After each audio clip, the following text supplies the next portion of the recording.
support the troops, the men and women themselves as people and their willingness to serve the country, but they don't want these troops in particular going into harm's way where they see that or feel that we don't have a vital national interest. Here's your paper this morning. It's the Metropolitan Times section. This is Army Sergeant Christopher Kelly is being poked, prodded, and prepped at Fort Meade with the rest of the 55th Signal Company waiting for the call to ship out to Bosnia. There is a picture, and I'm sure this will, on a Friday morning, this will give you a grimace. This is Dixie Garcia received shots for hepatitis A, and this is has to do with folks up at Fort Meade.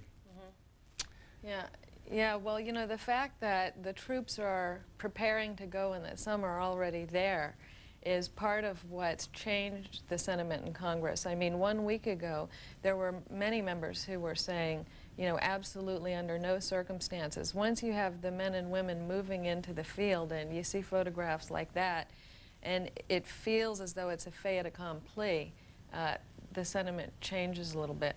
By the way, this photo was taken by Karen Ballard of the Washington Times. Pottsville, Pennsylvania, what are you reading? Lines billed for energy assistance. This is what paper? Pottsville Republican, Okay, Pennsylvania. And what's on your mind? It just said that there are long lines in the welfare office for people that are trying to get heating assistance.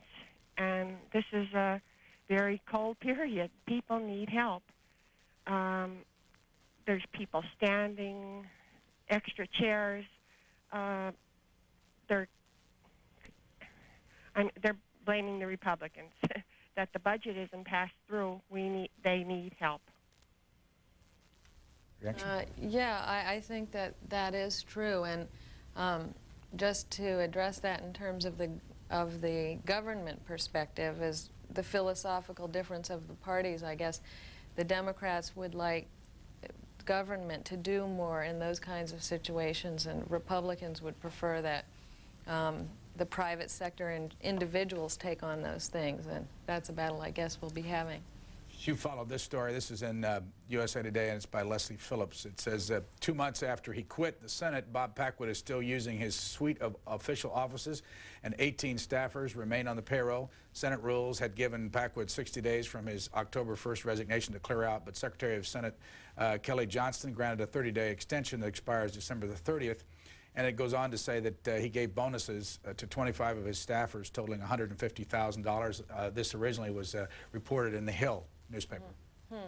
I hadn't seen that story, but I do know that it has been standard practice that when members are defeated or when they resign, that there's a lag time, and that and bonuses are not uncommon, I guess. One can debate whether that's good or bad, but the feeling among the employer who's now defeated is that he wants to take care of those who have served him well. Let's go to Vero Beach, Florida next. What are you reading? It's the Investor's Business Daily page, A3, Clinton's new budget. There's one thing that's being lost. But what's it say? It just states that the Republicans question the assumptions upon which Clinton's new budget is based. Which side do you come down on this debate? Well, I'm going to give you 3 quick figures, if you don't mind, and I'm going to make a point that's very important for the American citizens to understand.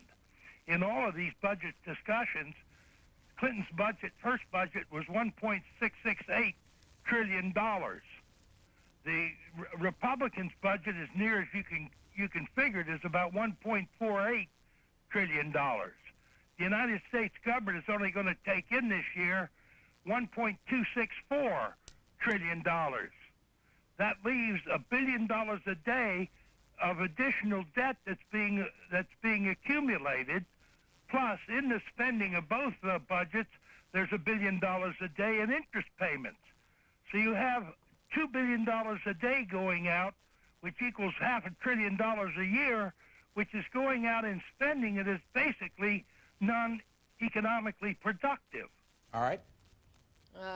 Well, that's an impressive mastery of those numbers, which I sometimes struggle with. I agree with the general sentiment. there's no question but that, you know, the budget outlined spends, you know, more than it takes in if you go by CBO figures. And that's part of what so many people are upset about, and why I think you see the critical editorials in the Washington Post and the New York Times. Here's a book that we're going to be talking about in just a moment with Christopher Hitchens, which will have probably some strong reaction. Christopher Hitchens, The Missionary Position, Mother Teresa in Theory and in Practice. He's talked about Mother Teresa several times here on this program. He'll be joined by Richard Brookhiser, who writes for Time Magazine and the National Review. But on the front page of the Wall Street Journal, this is a Friday, and it's Washington Wire time, and today is another one of the Wall Street Journal NBC News polls. Both sides struggle in public relations battle over the budget. A new Wall Street Journal NBC poll finds 44% side with Clinton on the budget, compared with 41% who backed the GOP. A month ago, Clinton was ahead 49 to 37%. Right. I saw that. I always like the Washington Wire. And, but I think you've got to be somewhat careful about the polls, especially when, you know, they're flip-flopping and they're that close. 41 to 44% is not all that much difference. And I think both parties are sort of surprised that there isn't less favor with the opposing party. But I found that interesting. And later in the Washington Wire, I think they mentioned that Clinton's approval rating had gone up to 51%. Which is something that I think has Republicans skittish in view of Mr. Gingrich's negatives. Also, Paul Jagot on this Friday writes on the op-ed page of, or actually on the editorial page, we'll just open it up here, he's an editorial writer, on Friday's his day, and this is all about a race in San Jose where Norm Mineta has left the Congress, and it's a race between Tom Campbell, a Republican, former congressman, and a fellow by the name of Jerry S. Truth. And he reports that in a 90-second speech that Mr. S. Truth mentioned the Gingrich name 14 times. Right. That's a very interesting race. Not only in the speech did he mention it 14 times, but in the ads put together by the Democratic Party, I think they show Gingrich 26 seconds of the 30 seconds of tape. Clearly, the Democrats have decided to link Mr. Campbell with House Speaker Newt Gingrich because of his negatives. Republicans say they're not worried about the strategy because Mr. Campbell's a real moderate, and they don't think that that strategy is going to work. But they're definitely paying attention to how this race turns out, because the Democrats claim that will be the strategy they will use against every candidate in 1996. And that election, that special election in San Jose, is next Tuesday. Ellicott City, Maryland. Go ahead, please. Good morning, Brian. Hi, what do you read out there in Ellicott City? Reading the Baltimore Sun, I'm particularly disturbed about what I think of as the responsibility of the press. For this entire week, we've had a front-page, multiple-column article coverage on the National Security Agency at Fort Meade, a very secret organization involved in the defense of our country. The front page article is followed up in each of the episodes this week with two double-page coverage in the middle of the section. One day this week, the article included a complete map of all of the buildings, antennas, et cetera, at NSA, and it disturbs me the responsibility of the press in publishing this type of information, and I just would like very much to hear you and your guest debate or consider what the press's responsibility is in revealing things that are very key to our nation's defense. Well, let's go back and look at that front page again. This is the Baltimore Sun, and you're talking about no such agency? Yes. Terrorist victims, the bodies of Jackie Van Landingham and spy Gary Durrell slain this spring in Karachi, Pakistan, arrive at Andrews Air Force Base. Espionage from the front lines, double lives, elite eavesdroppers work undercover abroad, drawing closer to their targets. This is the third of 6 articles, as you say, by Tom Bowman and Scott Shane. What's your reaction, Nancy Roman, when you see this? Well, I haven't seen the article, so I feel like I'm operating at a real disadvantage. Could I ask you what in particular you found offensive about the series since you've been following it? Well, the most offensive thing, two of the most offensive things. One was, I believe it was in Wednesday's series, a complete schematic drawing of the Fort Meade complex of NSA, with every building identified, who occupies it, what they do, what all of the antennae are, and what they're used for, neatly laid out so that anyone who has any interest in doing harm to our government knows exactly where they ought to be putting their efforts.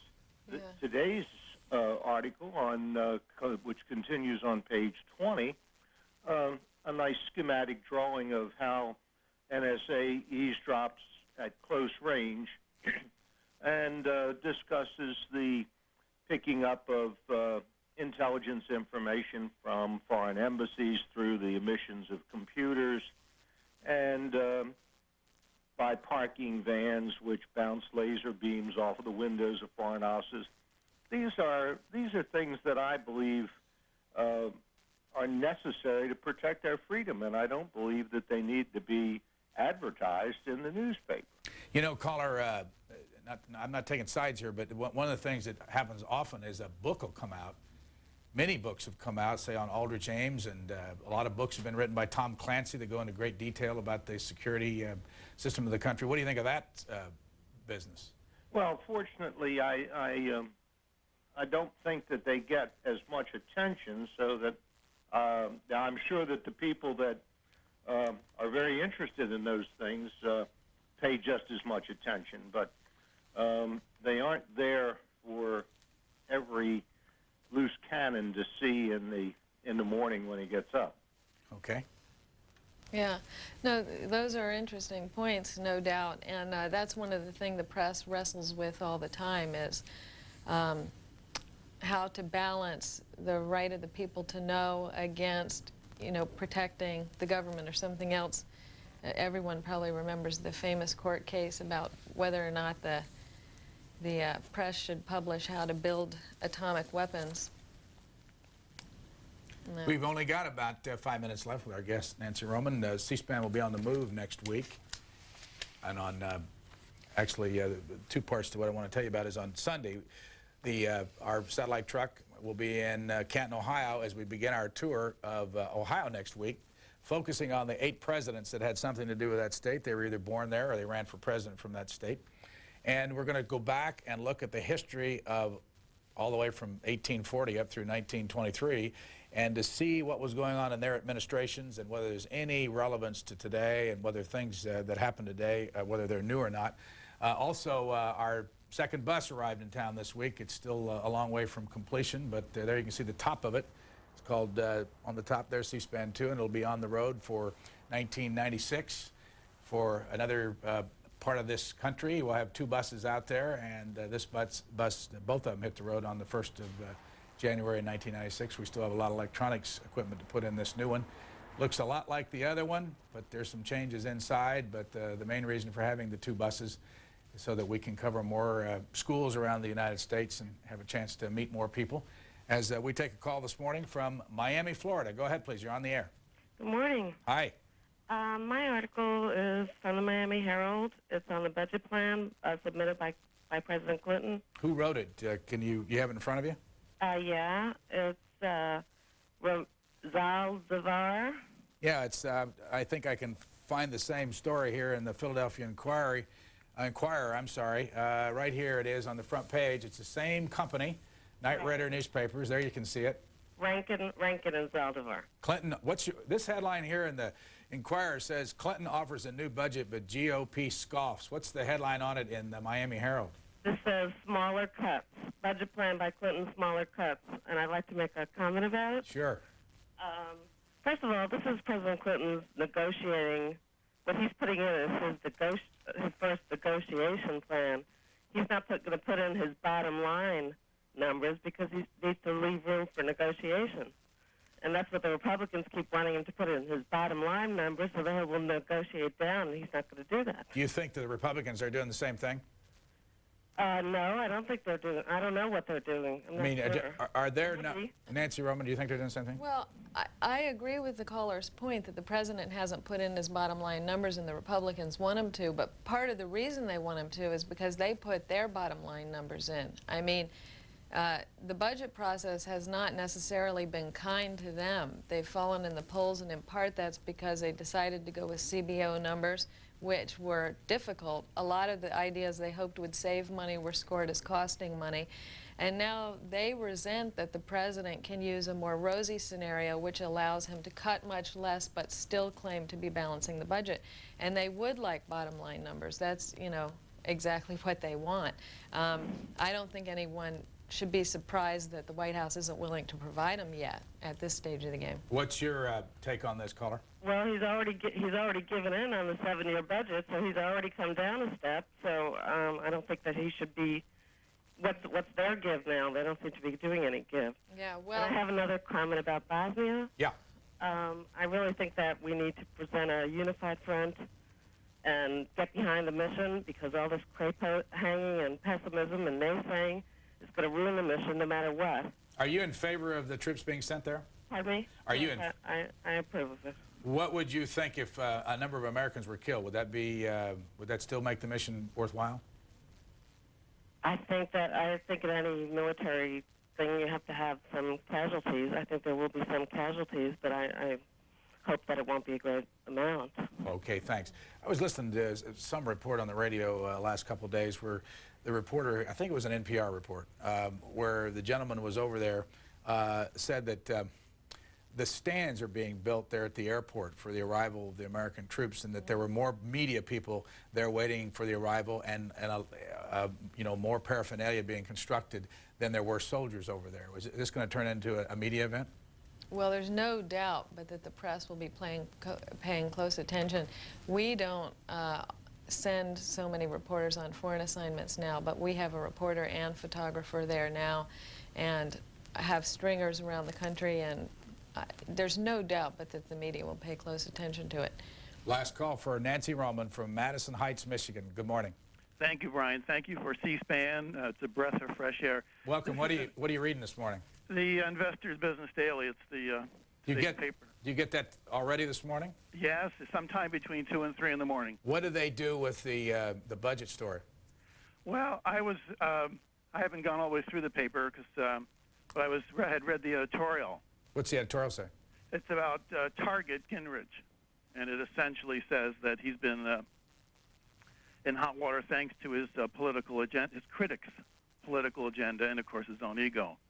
And it indicates that there have been 65 charges against him, mostly trivial, and that 64 of the 65 have been dismissed. And the one that's left about the PACs is typical of groups that get into trouble with this, and it's basically a technicality. What do you think? Oh, I agree. I think that they have unfortunately, the Democrats, some of the Democrats and the press, which just simply repeats what's said, have made Gingrich a target.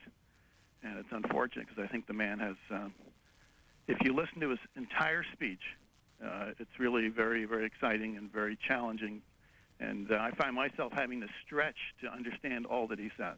You know, and the Washington Post this morning quoted Congressman Mark Foley of Florida, a Republican, saying that the chickens are coming home to roost after what Mr. Gingrich did to Jim Wright. Do you think there's a similarity to these two stories? Not really. No, I don't. The Jim Wright situation, and it mentions the editorial, is really something really quite a bit different. And we're looking here at things that are trivial and that are technicalities. And as Newt even says, he said, if I listen to all the things they say about me, no wonder people have that I have large negatives. All right, sir, thanks. Is there a difference between the Jim Wright situation and this one? Well, there's definitely a difference in terms of substance if you get into the nitty-gritty. But as far as, you know, how many charges were trivial and all, both cases, similarly, you had the book thrown at each individual, and then the charges were winnowed down. And ultimately, the reason Jim Wright stepped down was not because he was convicted or something awful was discovered in these charges, but because he became such a liability for the party that he was pressured to go. And I think one thing that sources were saying yesterday, as we were working the story, is that, yes, there were 65 charges and 64 were dismissed, but once you have a special counsel, that's an opening to explore all these avenues, and Mr. Gingrich could end up in the same position as Jim Wright. Are you going to work up to the last moment before this baby's born? I am. In fact, with my last son, I was on my way to work when I went into labor, and I plan to work right up until the end this time as well. Nancy Roman, thanks for joining us this morning. And in just a couple of minutes, we'll have a brief break here. These two magazines will be represented by respective correspondents: National Review, Richard Brookhiser, Vanity Fair, and The Nation magazine, also by Christopher Hitchens, and we'll pause for a moment. Washington Journal continues in a few moments. Fond as I am of the White House, and though much I appreciated my years in it, there isn't any place in the world like Sagamore Hill. This is Sagamore Hill, a National Historic Site. This is the home of Theodore Roosevelt, who was governor of New York, president of the United States. And more than any other president's home, it's significant because he was the first president to run the government from his own home. So 1901, 1909, in the summer, this was where the government of the United States was run from. Theodore Roosevelt built his house here when he was 24 years old. It was the only home he ever had, really. Obviously, he lived in the White House. He lived in the governor's mansion in Albany. But this was home, and he died in the house in 1919 at the age of 60. And when people think that this was just a summer home, I only have to tell them that out of 6 children, 3 of them were born in the house, and both the adults died in the house. So this was truly their home. Well, some of the issues that Roosevelt faced that affect us today, conservation. In his own words, it is not what we have that'll make us a great nation, it is the way we use it. Under his administration, Pure Food and Drug Act was enacted. His feelings about Americanism. Americanism is not a question of race, creed, or color, or birthplace, but rather of virtues, ideals, the things that made America. The military. An adequately trained military is your best deterrent against war. For you see, the peace policy of the United States is only as strong as the United States Navy, and no stronger. The House reflects Theodore Roosevelt in that he was a man of many facets. He did a great many different things in his life, and there's traces of these things in the House. I think that visiting the House gives you an excellent feeling for Theodore Roosevelt and who he was and what he thought was important. You'll see in the House that it's very much of a family house. It's traces of the children in just about every room. They had 6 children, and they were present in almost every aspect of the family's life. And he would go out and play with his children every day. The most important event that happened in this house was in 1905. Theodore Roosevelt volunteered to negotiate peace between Russia and Japan, who were having a war, which we know as the Russo-Japanese War. And they sent their ambassadors here, and they, in the summer of 1905, met in the house here. And Theodore Roosevelt convinced them to work out their difficulties through a treaty rather than continuing the war, which was having a terrible cost in life and treasury. So that was very significant. He won the Nobel Peace Prize for that, and he was the first American to win a Nobel Prize. Today, the C-SPAN school bus is in El Paso, Texas, where the crew meets with students from area high schools. Oh, say, can you see? Coming up this weekend, on America and the Courts, former Justice Byron White speaks about how law schools have changed over the past 20 years. Author and Pulitzer Prize-winning journalist Ben Bagdikian discusses his new memoir, Double Vision, Different News for a Different Society. Next, Tony Brown of PBS with a look at black leaders, white liberals, and problems facing the black community. Then the future of network television, a speech by NBC President Robert Wright. Sunday, on Road to the White House, Hillary Rodham Clinton submits the president's name for the '96 Democratic ballot in New Hampshire. On Book Notes, newsman David Brinkley and his book, A Memoir. Then from the British House of Commons, Prime Minister's Questions. Again, Saturday at 7, America and the Courts. Then journalist Ben Bagdikian. Next, Tony Brown of PBS at 9 Eastern and Pacific. At 10, NBC President Robert Wright on the future of the networks. Sunday, Road to the White House at 7 and 10 p.m. Eastern and Pacific time. Book Notes at 8 with David Brinkley. Then at 9, Prime Minister's Questions. For them, the road to the White House began in Ohio. William McKinley, James A. Garfield, Rutherford B. Hayes, Warren G. Harding, William Howard Taft, Ulysses S. Grant, William Henry Harrison, and Benjamin Harrison. Beginning Sunday, each day for a week on Washington Journal, a portrait of the Ohio Eight. Where they lived, how they worked, the role they played, and were the issues they faced so different from today? The 8 Ohio presidents in 7 days, beginning Sunday morning on C-SPAN's Washington Journal at 8 Eastern Time. Washington Journal continues. Richard Brookhiser with all that color on this morning. What are you reading? What am I reading? I'm reading the stories on the House of Representatives signing a letter protesting the president's policies on Bosnia. And of all the things, when you pick up the papers this morning, why did this get your attention? well, on the Washington Times, it gets your attention because you have this picture of a flag being stepped upon, and then it says 184 congressmen urge president to cancel mission. Then in the New York Times, which buried it in the middle, but they say it was 201 members, including 15 Democrats, had signed the letter which said simply, "We urge you, Mr. Clinton, not to send ground troops to Bosnia." Christopher Hitchens, you came into this room saying you saw the same thing, the same photo. I was interested in the same photograph because I was wondering if the Washington Times hadn't violated the provisions of the flag burning amendment that I think it otherwise editorially favors. There's an outright desecration right on the front page of our local conservative. Right. I certainly hope that when the amendment passes, it won't be lawful to show pictures of the American flag being blasphemed in that way. They can put it in air quotes, can't they? And these are foreigners doing it. These are dirty foreigners. They can put ironic, but I also notice, as Richard, I think, did, that in one of the pictures of the desecration, you can see somebody wearing a Redskins hat. That's the Washington Post, page 1 of the Post. Infuriated Serb. No, it's not on the front of the Post. I think it's the Times one. Some infuriated Serb. Where is it in the Times? Trashing Old Glory and wearing Washington a Redskins cap. Washington Post, there it is. Let's show the audience. And we get that up. But this is not a color photograph. Doesn't have the same impact, does it? No. And this is on the front page of the Washington Post. A Bosnian Serb soldier holds up a torn American flag during a demonstration by several thousand Serb residents. Where's the Redskin? Oh, it's right here. Right, there you are. is. How about that? What does that mean? What does it mean? Well, it's an interesting choice of hometown reporting as well, because the Washington Times has missed the possibility of. Well, he must have been the guy who photographed the other picture for the Washington Times, presumably. Before we move on, let me ask the two of you, what is, if you're a conservative or if you're a liberal, what's the position you're going to take in a situation like this? Bosnian, the whole issue and...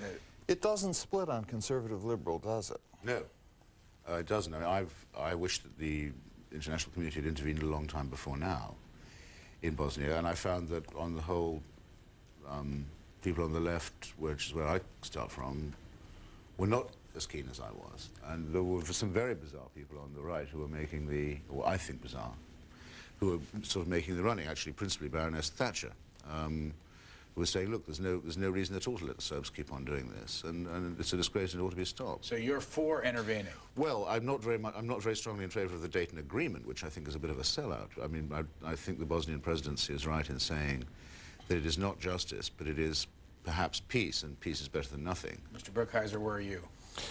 Well, we, National Review, has been calling for years that the Muslims be trained, that they be allowed to arm themselves, but we don't like the Dayton Agreement. It seems to be putting the United States in the role of enforcing a peace which nobody on the ground really likes. They like it only because they're exhausted or they're temporarily exhausted, and people have lost sight of the notion of a limited national interest. I mean, we have a real national interest in stopping aggression in Europe, but since the Serbs are not animated by any hostile superpower or by any hostile ideology, our interest is a limited one. And if there are people on the ground, as there are, who are willing to fight this, we should help them and let them do it. Here's the cover of a new book coming out, Founding Father, George Washington Rediscovering. What would he think of this whole move to Bosnia? Well, look, the book is not, my book is February 22nd, by the way, is when it's coming out. Easy date to remember. And the point of the book is not to say, to look at 200-year-old policy prescriptions and say what he would think now. The point of the book is to ask, why is this man famous? But it may not be the point, but I want to ask you, you what want to would ask he it? think now? What would he think? Well, he was against habitual alliances with foreign powers. He said, if you have an ongoing alliance, you are a slave to that friendliness with another country, which is not pertinent in this case because we don't have any historical alliance or antipathy with any of the sides. Mr. Hitchens, this book, which you wrote with Mother Teresa on the cover, when I first saw it, I thought it might have been Mother Teresa's book that's out. What would she think of this whole? She would not be, I think, under that impression. She does have a book out of her own, or at least it's been ghost-written for her. It's called A Simple Path. I think the only fair thing to recommend is that you go to your nearest fine bookstore and order both of them. But the contrast will be instantly, I think, available to you. What else are the two of you reading this morning? We have the Washington Post, page 1, had a story on the vote to ban partial birth abortions in the Senate. Got more paper this morning. Yeah. That's huge here. Okay, where is 55 to 45. It's A1. A1. 55, 45. Well, we can't find it. Anyway, why did that get your attention? Well, it got my attention because this may be the beginning of, or certainly an extension of, rolling back the right to abortion that was established in Roe versus Wade, which appeared to be limited in the Supreme Court's language, but in fact is unlimited in practice. And the Senate took an opportunity to vote against an egregious form of abortion, and I think we will see other restrictions coming out of this Congress. And this puts the pro-abortion side in a box because they don't ever want to talk about the details of abortion. Yeah, there was a very strong piece there by a woman who'd undergone this procedure in the Times, New York Times op-ed page about a week ago, which must have had a strong effect on me. I mean, she described what happened when your baby has, though it's quite well on, has in fact died inside you. And in her case, she was told it wasn't possible to induce it or remove it by a cesarean section for various reasons which to do with her own state of health. That this was the only way of ridding herself actually of a fetus that was already dead. And she said also the procedure isn't as scary and horrifying as it sometimes been made out. The very lurid things we've been told about crushing the skull with scissors and so forth aren't true. In fact, the dead child could be handed to her for a leave-taking in reasonable condition before it's taken away. So, I don't know, I mean, I certainly would ask anyone who wants to think seriously and morally about this to look up that piece. You walked in with this piece on your agenda. Christians against welfare cuts are arrested in the Capitol by Frank Klein's, and a barely noticed counterpoint to the budget battle. 55 evangelical Christian preachers and followers were arrested in the Capitol Rotunda today as they sought to speak up for the poor and confront lawmakers with biblical verses against retreating from society's duty to help the needy. And here's a photograph by Steve Crowley. Yeah, I'll tell you what struck me about it was the opening sentence. It's on page B15. And the event, which it does describe the arrest of all these clergy in the Rotunda, is described as a barely noticed event, which seems to be a very strong and bizarre way of opening a news story. I mean, that's only true if the reporter says it's true. And I brought along with me from The Nation Ralph Nader's column on media matters in the current Nation, which has the New York Times doing this again. On November 24th, he says, the New York Times published a page-one story by Tamar Lewin that explored why, quote, an odd hush has fallen over Washington, the sound of advocacy groups that have been unable to create much of a clamor against the most drastic cuts in decades. Ralph Nader points out, excuse me, that the reporter, in all modesty, left out a significant explanation for this odd hush, the New York Times itself. I don't think the Times can have read this column because here is one protest against the budget cuts being reported in the Times on page B15 with the intro that the protest it covers was, as it says, barely noticed. So I think it's, I thought it was worthy of note. You have a comment? If a tree As being self-confirming, yes. If a tree falls in the forest and the Times doesn't hear it, doesn't make a sound. Looking at the cover of National Review, can you explain this? It says National Review hits 40. Can we get a close-up of this? I see Newt Gingrich and Rush Limbaugh and Fidel Castro. No, that's Solzhenitsyn. Oh, huge mistake. Excuse me. That's why I should have kept my mouth shut. Who are the other people? Who's at the piano? Well, you see to the left of Rush Limbaugh is Genghis Khan at the table there. So we are all, everyone else is to the right of Genghis Khan. Playing the piano is Bach, Johann Sebastian. Who do you have there? You've got Reagan dancing with Claire Booth Luce. You have Goldwater and, yes, the subject of my book, Toasting Each Other. Who's that? That's Barry Goldwater. And then you go down here in the corner. You have any comment on this, Mr. Hitchens? Not yet. Not yet. And who do we have? Margaret Thatcher? You have Margaret Sam? Thatcher with Uncle Sam. You have the Statue of Liberty lighting Bill Buckley's cigar, and his sister Priscilla Buckley next to him. Socrates there is mixing the cocktail shaker. That right there. I think we aired. It should have been Aristotle. Should have been Aristotle. Well, The Nation, which was, of course, founded in 1865, naturally congratulates all magazines that last 40 years. And I'm very pleased to see that the people who the National Review most admired when it started, who were Joe McCarthy and Francisco Franco, have neither of them made. They didn't show up. They didn't show up. They, of course, were given invitations and seats at the head table, but they were unable to make it. But that's progress of a kind, anyway. So we had to give their space to Bach. Now we ask Mr. Hitchens to describe what this cover is all about. That's the cover of Vanity Fair. That, I think, speaks for itself. That's all about Uma Thurman. Good piece, too. Inside, piece by me about the amazing fact that on New Year's Eve this year, at the stroke of midnight, the baby boomers will turn 50. And I think one of them will carry on turning 50 every, we worked it out, every 1.7 seconds. For the rest of next year. It'll be a melancholy year for the boomers, and I've written a piece saying what a disappointment the baby boom generation has been to itself and to others. And Mr. Brookhiser, you write in the National Review about the baby boomer group, too. Yes. It's right here. It's called Passing Phase. Well, one of those baby boomers is going to be President Clinton. Yes. This year. 50. Turning 50. Yeah, we had a whole series of articles in there about the detour of history from 1914 to 1991. We thought that the 20th century had not lasted 100 years. It was a rather short century. It began with World War I, and it ended with the collapse of communism. And this wasn't an original insight with us. Eric Hobsbawm and John Lukacs have also thought of it. So we had various speculations on what this means to come out of that. And what I wrote about is, yes, we may be coming out of it, but what about those of us who were born in the midst of it?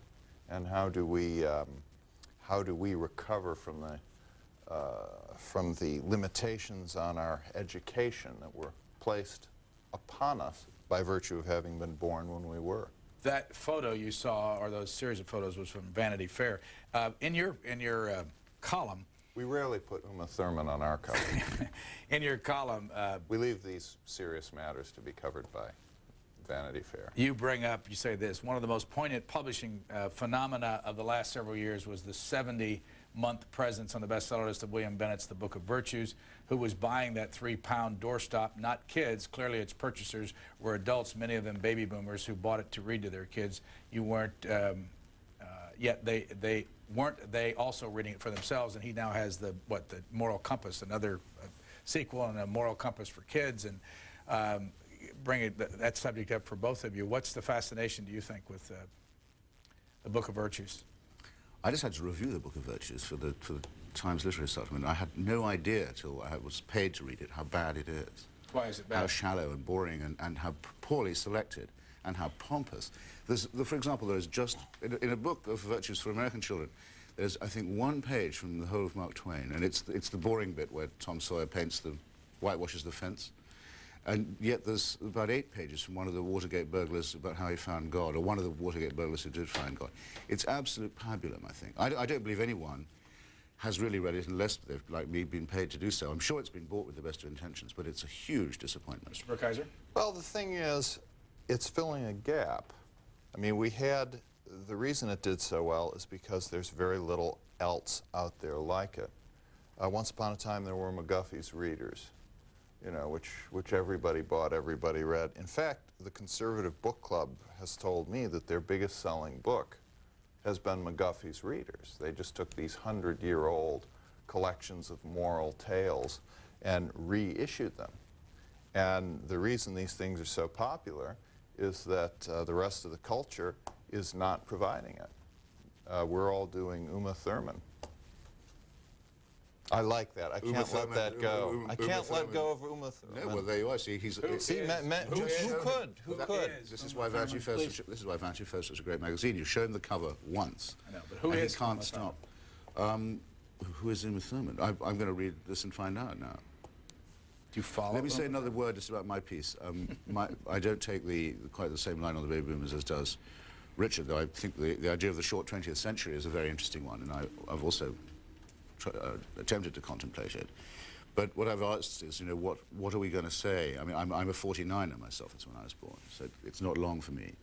What are we going to say was our great achievement?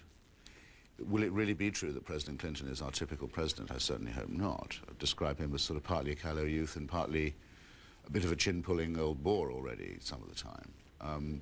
What has been our great moral stand? What has been our great composer or author? I mean, to ask any of these questions is to invite a terrible feeling of disappointment. I think that's true. Can you tell us who Uma Thurman is? Why, she's an actress. I saw her in Harry and June before I walked out of it. Why did you walk out of it? It was boring. Richard Brookhiser of Rochester, New York, and Christopher Hitchens of Portsmouth, Hampshire, England. You're living, though, in New York City? That's right. And you're living? In Washington, D.C. And our call is from Martinez, California. Good morning. Good morning. How are you? How are you, gentlemen? Good morning. Morning. Oh, I have to turn it. What's on your mind this morning? Well, I just thought I'd try and get through to Mr. Hitchens, and the first time I dialed, I got through. I don't even know what to say now because I just woke up. It's pretty early out here. Did he startle you when you woke up? I know just how you feel, by the way. A couple of quick questions. Are you going to come out to the coast to flog your new book, which I'm do a reading here in the Bay Area? Yes, I am. In fact, I'll be in the Bay Area over Christmas. I'm hoping to get a reading or two organized. Okay, I was going to say, don't be too hard on us baby boomers, you know. It's we had a lot of raid against us there. But I wonder, it seems to me that I don't understand why, with all this talk about the liberal media, why there isn't one single left network. I mean, I think with all the resources of the left, if it were able to focus, that's what we should do. I've always thought that Mr. Lamb was the chief whip and organizer of the left on the air. Caller... Because he's committed to objectivity, and as Lenin used to say, only the truth is revolutionary. Caller, let me anticipate that the conservatives calling will say that that's what those networks are, the main commercial networks, that they are of the left. Would you agree with that? That which? The main networks, the commercial... They're not accused of being the left. They're accused of being liberal, which is totally different. But even that they're liberal is such a joke. I mean, let's talk about who owns them. The gentleman, I'll leave that to the journalists here. But where are you on the political spectrum? Well, I'm a Christian anarchist myself. If you were going to characterize it as that, anything. And Henry Adams. And many others. I'm someone that believes that the Christian right is neither. Oh, I think it's Christian, all right. I think it's right also. I thought that's actually one of the worst bumper stickers I've seen this year. It says the Christian right is neither. I would say it's obviously both. You know, the notion of having one's own network, I speak from across the spectrum to you, it often bemuses people, and I think it's a mirage. I mean, I've sat in on discussions of why don't conservatives buy ABC. There was a period when it was in bad financial shape, or why don't we do this, why don't we do that? And ultimately, it's not worth thinking about, because even if you were able to do it, you'd ghettoize yourself. And the best thing to do is to, you know, as Mr. Hitchens does, as I try to do, just do your work and hope to do it better than other people and get in mainstream places. Yeah, and don't watch too much TV. Providence, Rhode Island, you're next. Good morning. Hi. Great job. I appreciate your service here. Welcome. What amuses me is as follows. When the Reagans got into office, we had a bombshell about some dishes, a Hollywood connection, and then we had a bombshell years later about some dresses that Nancy Reagan borrowed or something. And now we have the real juicy Hollywood scandal that, oh, how these left people and liberal people would love to have had on Reagan or anybody else who was particularly Gingrich. And I'm talking about Travelgate and Mr. Thomason and that whole gang, and with the White House pass, and they moved in and they abused 7 career civil servants to get their way, and how it's not even being touched or covered, how it is the definitive scandal and the definitive story about this Clinton and his kind in power now, how if it would be Reagan, it would be absolutely bombs away. And I just think that sooner or later, this will come out. I myself am one of the grassroots non-Christian, and I use this as such ammo to keep about 20 or 30 votes out of the Clinton column, although it's futile here in Rhode Island. But I think this particular story and the fact that it's not being covered is all the evidence I need that there's a loathsome, sickening liberal bias in this country. If this was Reagan, this is all we would have heard. All right, thanks. Well, look, in defense of liberal reporters, I think one thing that, that saves Clinton is what used to be called, in discussions of nuclear missiles, fratricide. You didn't want all your nuclear missiles coming in at once because they'd blow each other up and not the target. And this was called fratricide, and it was something to be avoided. The reason Clinton escapes time after time is that there are so many scandals associated with him, and they all crowd each other out and have the effect of negating each other. So I think that's what keeps him healthy. And yet I have the impression that Senator D'Amato and his hearings are reported all the time. I mean, I don't think that it's possible to say that the story's been buried by any element of the media. Probably the Washington Times puts it on the front page more often than the Washington Post, but there it all is every day. And I mean, it seems to me also very clear that the slightly banana republic way, well, make that the very banana republic way in which Mr. Clinton and his wife ran the state of Arkansas, was imported by them to some degree to Washington, and that's been found out, and it's a permanent boil on their back. Here is the front page story today on Whitewater in the Washington Times. Hillary's mystery phone call apparently routed to, is this response out of that?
in discussions of nuclear missiles, fratricide. You didn't want all your nuclear missiles coming in at once because they'd blow each other up and not the target. And this was called fratricide, and it was something to be avoided. The reason Clinton escapes time after time is that there are so many scandals associated with him, and they all crowd each other out and have the effect of negating each other. So I think that's what keeps him healthy. And yet I have the impression that Senator D'Amato and his hearings are reported all the time. I mean, I don't think that it's possible to say that the story's been buried by any element of the media. Probably the Washington Times puts it on the front page more often than the Washington Post, but there it all is every day. And I mean, it seems to me also very clear that the slightly banana republic way, well, make that the very banana republic way in which Mr. Clinton and his wife ran the state of Arkansas, was imported by them to some degree to Washington, and that's been found out, and it's a permanent boil on their back. Here is the front page story today on Whitewater in the Washington Times. Hillary's mystery phone call apparently routed to McClarty. Let's go to Santa Monica next. Go ahead, please. Yes, good morning, Brian. Hi. Before I ask my question, I just wanted to, Mr. Brookhiser, I am not going to have my usual morning coffee because when I turned the TV on and saw your outfit, I thought, gee, this is a wake-up right here. Really nice. Thanks. Let me show you. Trying to wake myself up. Let me show you. You all don't know how hard this is to be here at 7 o'clock in the morning. Let me show you another one of Mr. Brookheiser's outfits. This was in the New York Times. What is this? My goodness. This is how I dress in New York. Where is this photo? That's my house. And is that an all black? That's my living room. That's your living room? Wait, that was in the New York Times in February? Yes. Did you get any response out of that photo? Well, this was an article on young conservatives. And this was done the last time I could possibly be in it, because I was just before I turned 40. So those days are now all gone. But everybody else in the article didn't like their pictures. I think that's one of the best pictures that's ever been taken of me. Now that we have Santa Monica wide awake, go ahead. Yes, Mr. Brookhiser, I wanted to ask you, in your the National Review, there was an article about a deal that I have not read it. A deal that Clinton had made with the Russians. Hold on just a second. Can you hear her? We've lost. Oh, I see. You're this is one of those mornings. Here, yeah, we've got all these. Let me just plug him in so he can now start again, please. Okay. Now he can hear you. All right. There was supposed to have been an article in the National Review about a deal, some kind of a deal that Clinton had made with the Russians. Yes, that's in the that's in the issue that'll be coming out today or tomorrow or Monday. It's the current issue, the one after this one. And our senior editor, Peter Rodman, who actually supports going into Bosnia, the magazine does not support the Clinton plan, but he does. But he has found out that the administration has assured the Russians that if they will cooperate with this Bosnian operation, not make trouble, that NATO expansion into Central Europe will be put on hold indefinitely, presumably. Now, Warren Christopher has already been asked about this. He's denied it. Of course, that's what he would do.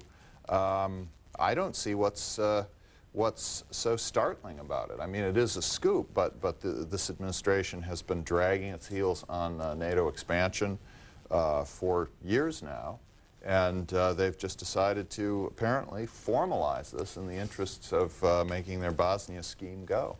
Caller? Are you going to get into that anymore? Well, we've broken the story. We've got it in the magazine. We've already been talking about it on talk shows in anticipation, and we're hoping to elicit some reaction from the administration. I understand that Speaker Gingrich has written or will write a letter to the White House saying, what gives here? Here's a fax from Doug Henry of Hanover, New Hampshire. I guess he moved there because up in the corner it used to be Haverhill. It says, what does Chris... You don't like that, do you, when somebody calls you Chris? I promised my mother. Did your mother call you Chris? No, I promised my mother I'd never let anyone do it. Okay. So it's a waste of a nice name. What does Christopher think of his intellectual fairy tale Utopia collapsing in France? don't understand the grammar of the question. As far as I know, the 1789 revolution is still going strong.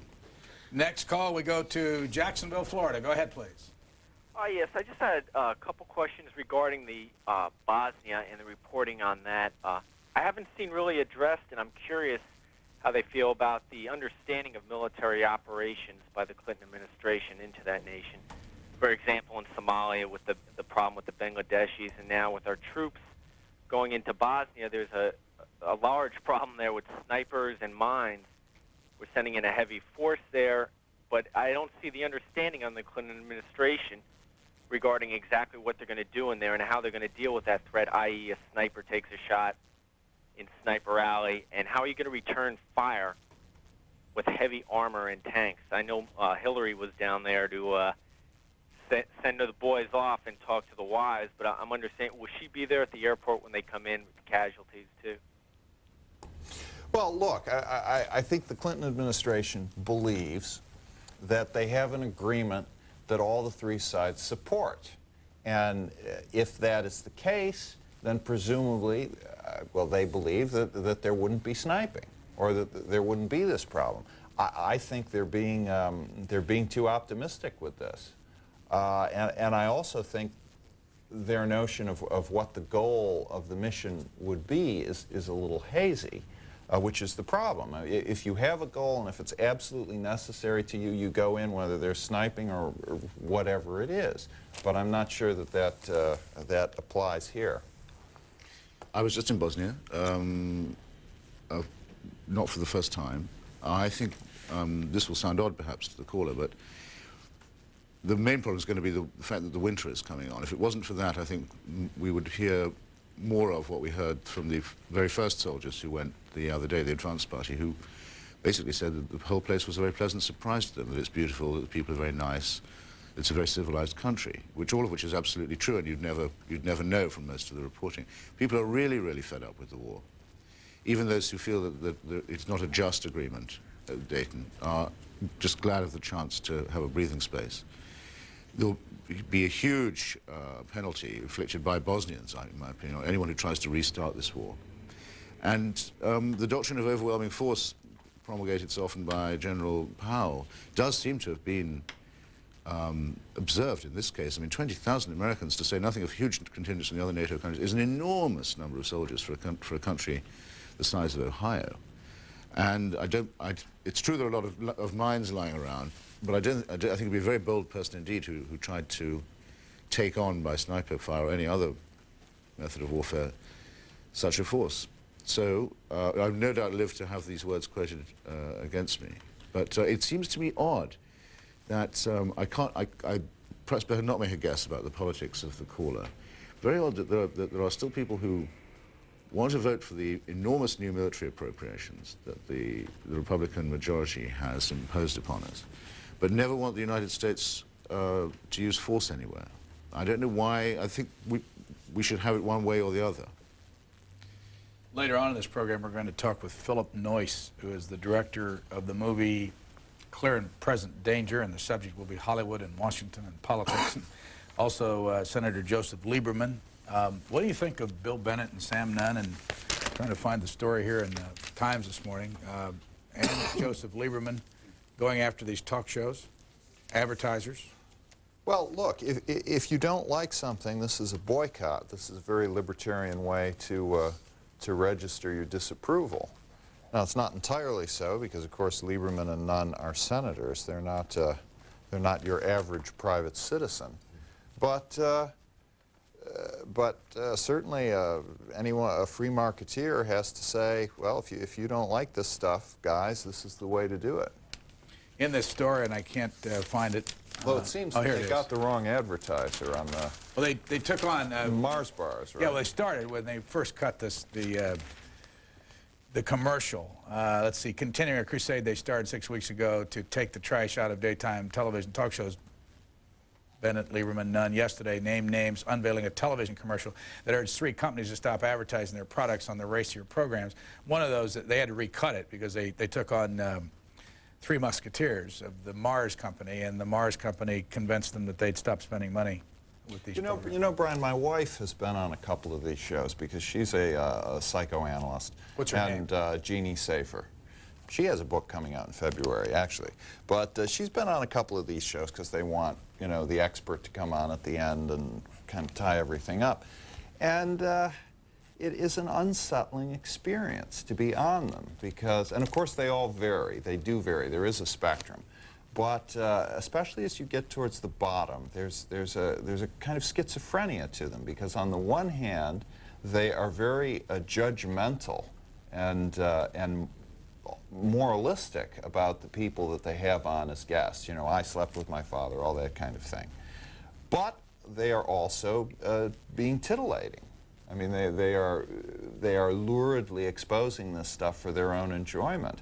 And then I guess the final thing is the condescension and the contempt that is implicit in these things, directed towards their guests and even towards the audience to a certain degree. So it's complicated. Oprah Winfrey has been kind of exonerated by this group as being okay.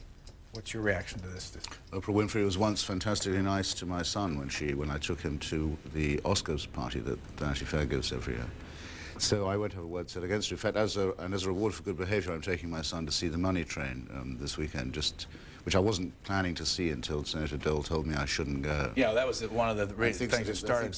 He thinks that the crime on the New York subway is created by motion pictures. I really think he and Mr. Bennett both have far too much time on their hands. So you're going to, how old is your son now? He's 11. And you're taking him to see The Money Train this weekend? Yeah, as a reward for good behavior. For those who have never heard about The Money Train, what is it? Well, I don't know, except that I know Senator Dole says I shouldn't go and see it because if it wasn't for the motion picture industry, there wouldn't be crime on the New York subways. I know that's wrong, so just to, in case anyone has been so foolish as to listen to Dole and not go, I'm going to go and put my dollars where my mouth is. Del Mar, California, thanks for waiting. Yes, I think there's a connection between the Americans not being taught history or literature the past 30 years and someone like Clinton getting elected in 1992.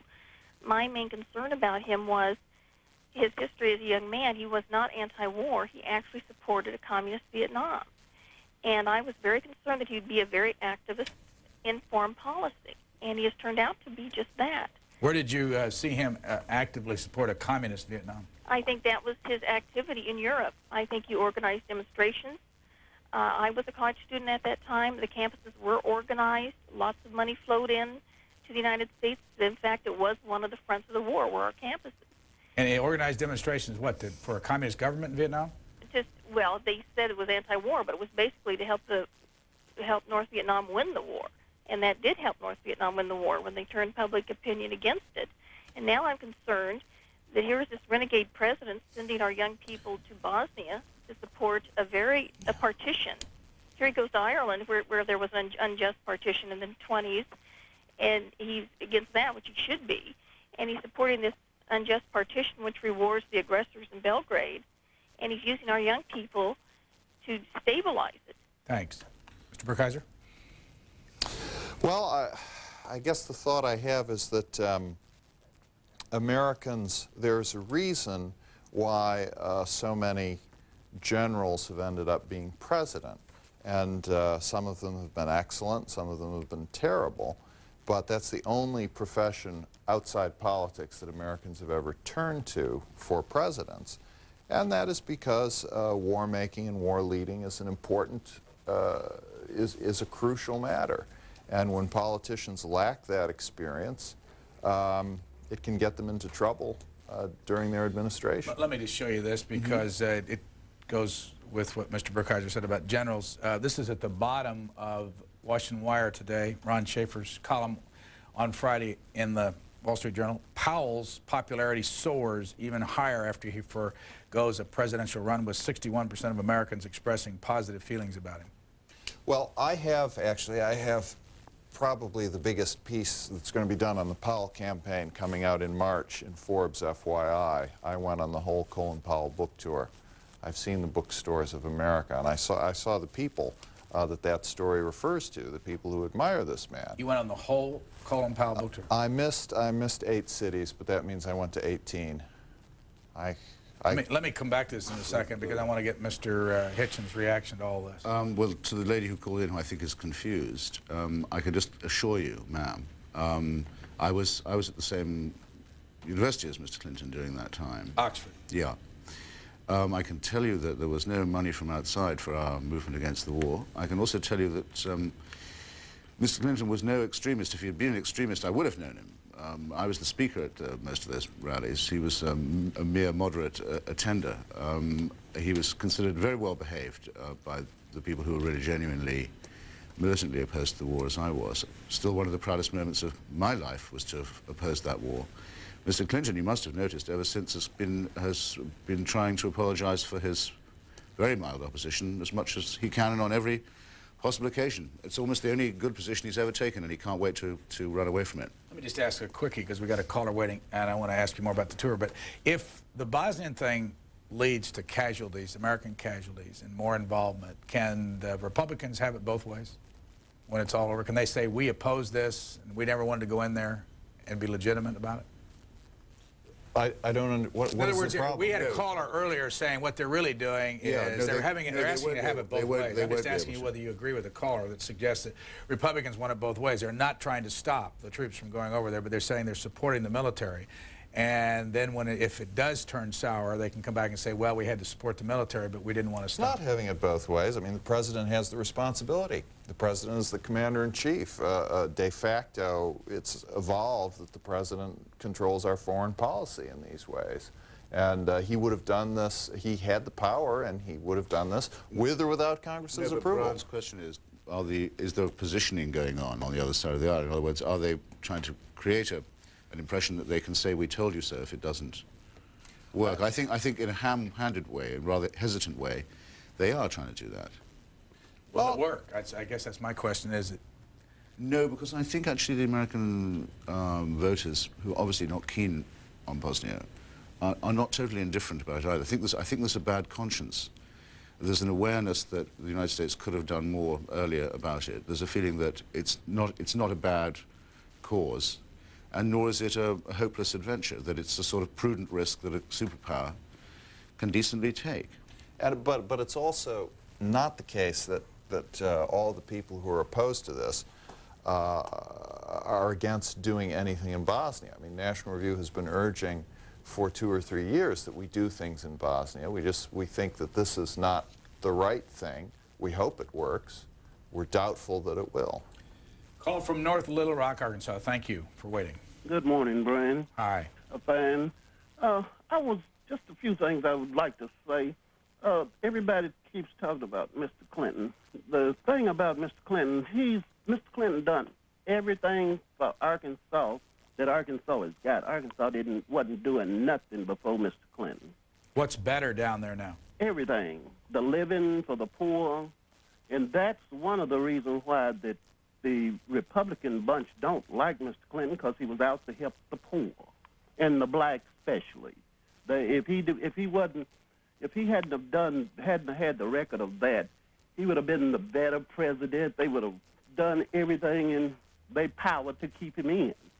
But because he helped the poor, that's why they got all the scandals on him, everything they come up with. I mean, you think people said, you know, Mr. Clinton helped the poor, so we're going to get him on the scandals? Well, the same way they done JFK. They killed JFK because he had the deal of being nice to the black people. Who's they? Who's they? All of the bunch that goes around and puts out all of these lies, if you want to say it. All right, thanks. Agree? I guess that's me, right? Killed JFK. Neither one of you agree with the gentleman's... No, I've been to Arkansas. I mean, I took Mr. Clinton at his word when he said, come on down. You remember that at the convention, the Arkansas Miracle and so on. Very great friend of the rich in Arkansas. I mean, these are all the donors who we've since been finding about. But this man says he's a friend of the poor. Well, would say I had a different impression. That Mr. Clinton was... look, Arkansas doesn't have a civil rights statute yet. I think it's almost the only state that doesn't. It's a right-to-work state. It's very hard to join a union. It's extremely backward in all those respects. The income disparities are colossal, but there is a great deal of wealth there, that's true, and Mr. Clinton knows almost everyone who's involved in holding the purse strings. Mr. Brookhiser, that's the sort of governor that he was. What was it, 28 days on the tour? I was there 18. I did 18 days. 18 days. I mean, you physically went to all these book signings and all the press conferences before. And would you stand around and watch it, or what? Well, what you did, there was always a press conference about 10 minutes before each one of these things, and then you looked at the line and you talked to people on the line, and you saw what they had to say. And I think General Powell was a screen on which a lot of Americans were projecting their desires. And this will end if he does ultimately run for president, because he's going to have to take positions, he's going to have to take issues. He'd begun to do that, but he would do more and more, and he'd get his own personality, and it would be harder to make him this white screen. How many, on average, of the percentage of the people that showed up for autographs for white? It was about 8-to-1 ratio, and that was pretty consistent. Some places, Milwaukee actually had the highest percentage of black people on the line. And what did you and the general become close friends? No. Did you talk at all other than I asked him questions in the press conferences. What is your, what's your take on him as a, I mean, do you like him or not? Or he's a solid guy in a lot of ways, personally. Temperamentally. I think the great lack that he has, and this would be the great distinction between him and the first general president, the subject of my book, is that General Powell has no ideas and sees no need to have any. And he's a non-ideological man. Did you do this because you had this book coming out? No, I did it because the editor of Forbes FYI called me up and said, "What are you doing with the next month of your time? Would you like to do this?" And I said, "In a minute." Would you like to have done that? No, I would not. I'm really disappointed. So I was thinking I might get a Colin Powell free TV program. And this would be one of the benefits of him finally having deigned to tell us that he's not going to run. I was so relieved. I actually won some money on it too. I thought also now not every conversation that I have will be poisoned by speculation about this complete non-entity. I mean, non-entity in the sense that Richard describes him as having no ideas and no convictions, and I would add no principles, but not, unfortunately, non-entity in his record. I mean, he was able to play an undignified part in the war in Vietnam and helping to cover up the My Lai massacre. He was able to play a disgraceful role in the invasion of Panama. He lied directly to Congress about his role in the Iran-Contra scandal, and I'd like to think that he decided to bow out because he would have finally had to answer these questions if he'd run. But a merciful press made sure that he was never asked them while he was dithering. Next week, as we've said, we're going to have our satellite truck and cameras in Ohio all week. Every morning on the show, we're going to focus on one of 8 men who were president of the United States. And the interesting thing about this discussion is that a lot of them were generals. William Henry Harrison, Benjamin Harrison, Rutherford B. Hayes, James Garfield, maybe McKinley. McKinley was an officer. I think he was a captain or a major. I think he was a major. But the idea for that next week is, and it starts Sunday, is that you can compare what was going on in those different presidencies. It's one state. It's a way for us to concentrate in one area and see if the issues they were discussing then have any relevance to what's going on now, or maybe better put, is there anything new in present-day politics? San Francisco, thanks for waiting. Good morning. Hi. To you and your erudite guests. The Morning Chronicle has Bosnia, the budget, Newt Gingrich, and the continuing tawdry tale of a trial in San Francisco Federal District Court, in which the woman police officer has sued the police chief of San Francisco for sexual harassment. By the way, President Harding died in San Francisco in 1923 at the Palace Hotel on a campaign trip. Two quick questions, Brian. Only you can answer, and maybe Chris. One is the background music that's played during quorum calls and votes. The classical music it would be appreciated if you could identify, you know, what some of the music is. And also, there's a lot of great American classical music, by Freddie Groffet and George Gershwin. You might think about that. And the other is in Prime Minister's Question Time. The first question is always question number 1 from the Conservatives, and the Prime Minister Major always says that he had meetings in the morning and will have meetings in the afternoon, et cetera, et cetera. Then subsequently, there will be popped up a question number 4 or number 6, to which the Prime Minister always refers to saying, I refer the honorable gentleman to the answer I gave some moments before.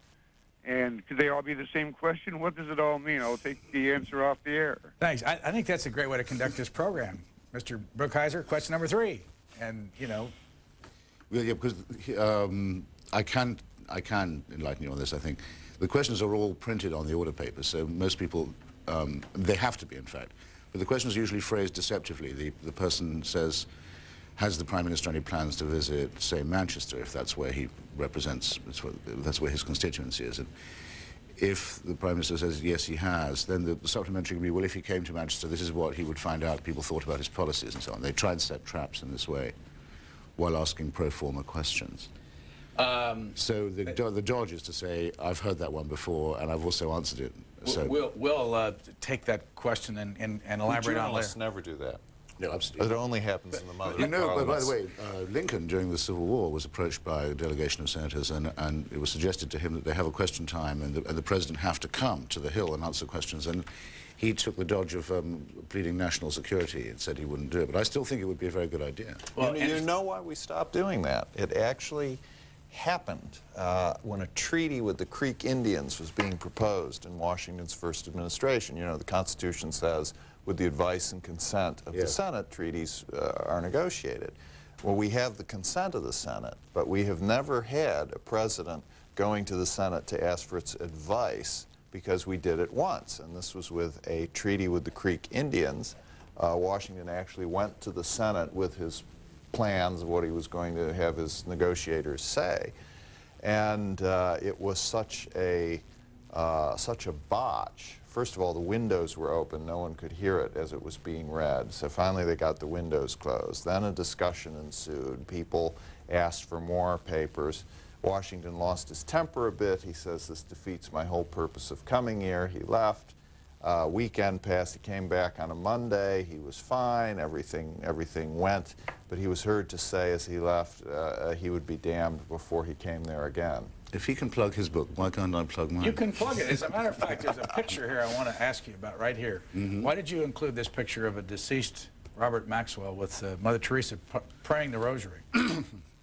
Well, the book is about all the shady connections of Mother Teresa and all the things that you should know about her and don't. Her connections with, basically with either right-wing dictatorships or with corrupt right-wing businessmen. Like, are you calling Mr. Keating a corrupt right-wing businessman? I'm calling Mr. Keating because the model of the Lincoln Savings and Loan is the model of a corrupt right-wing businessman. He's currently doing 10 years for it. He gave her $1.25 million of stolen money, which she's yet to return, though the court in Los Angeles has asked her for the money. She won't give it back. He, in his turn, got from her a crucifix and the use of a private jet. Sorry, he gave her the private jet, she gave him the crucifix and many indulgences and pieces of support. Maxwell used her for a fundraising pyramid scheme to back one of his newspapers while he was raiding its pension fund. So I just think the picture's so hilarious of her sitting there with her rosary while he's on the phone apparently drumming up custom. Here's what the cover of the book looks like. How much does this cost, by the way? There you have me. You don't know? I ought to know, and I don't. It doesn't say. And it doesn't say. Jones Island, South Carolina. Go ahead, please. Hello, Jones Island. You're on the air. There you go. Hello. Oh, hello. Good morning, Brian. How you doing? Just fine, sir. Good morning, gentlemen. And my question is to Christopher Higgins, and Hitchens. I'm sorry. I always get so nervous. I'm so glad you're back to the subject of the book. Concerning Mother Teresa, I heard a brief report last week that she had entered into prayer for AIDS children, babies that are born dying of AIDS. You know, she wants a cure. And then there is this lady, I believe she's in New York, and I think her name is, they call her Mother Jones. She takes a lot of these abandoned babies from the hospital, and under private funds, I suppose, I'm not too sure, she takes care of them. What I would like to know is, what is your opinion as a society? How should, what obligations would we have, should we have, on taking care of babies that are born dying? And I'll take my answer off the air. Thank you. Well, I can't believe that this woman, by the way, is able to take dying or AIDS suffering babies from a hospital in order to look after them, but I suppose it's possible. If the story went past my bat. I think that we're in a very grave moment just now. That's partly why I wanted to bring up the arrest of those clergymen at the Rotunda yesterday, where it seems that the society, at least as expressed by Congress and through the wish of the President, is going to say that it doesn't want any longer to shoulder the burden of responsibility for all American children.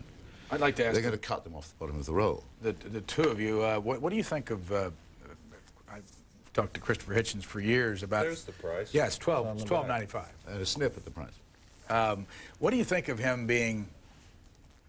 I don't know if the word is obsessed, but you certainly have written and talked a lot about Mother Teresa over the last couple of years. I don't think it's obsession. Thank you. You have a... No, look, I mean, you have a subject and you're taking it on, and I haven't read the book yet, so I'm not going to comment. I suspect it's a little harsher than I would be, at least.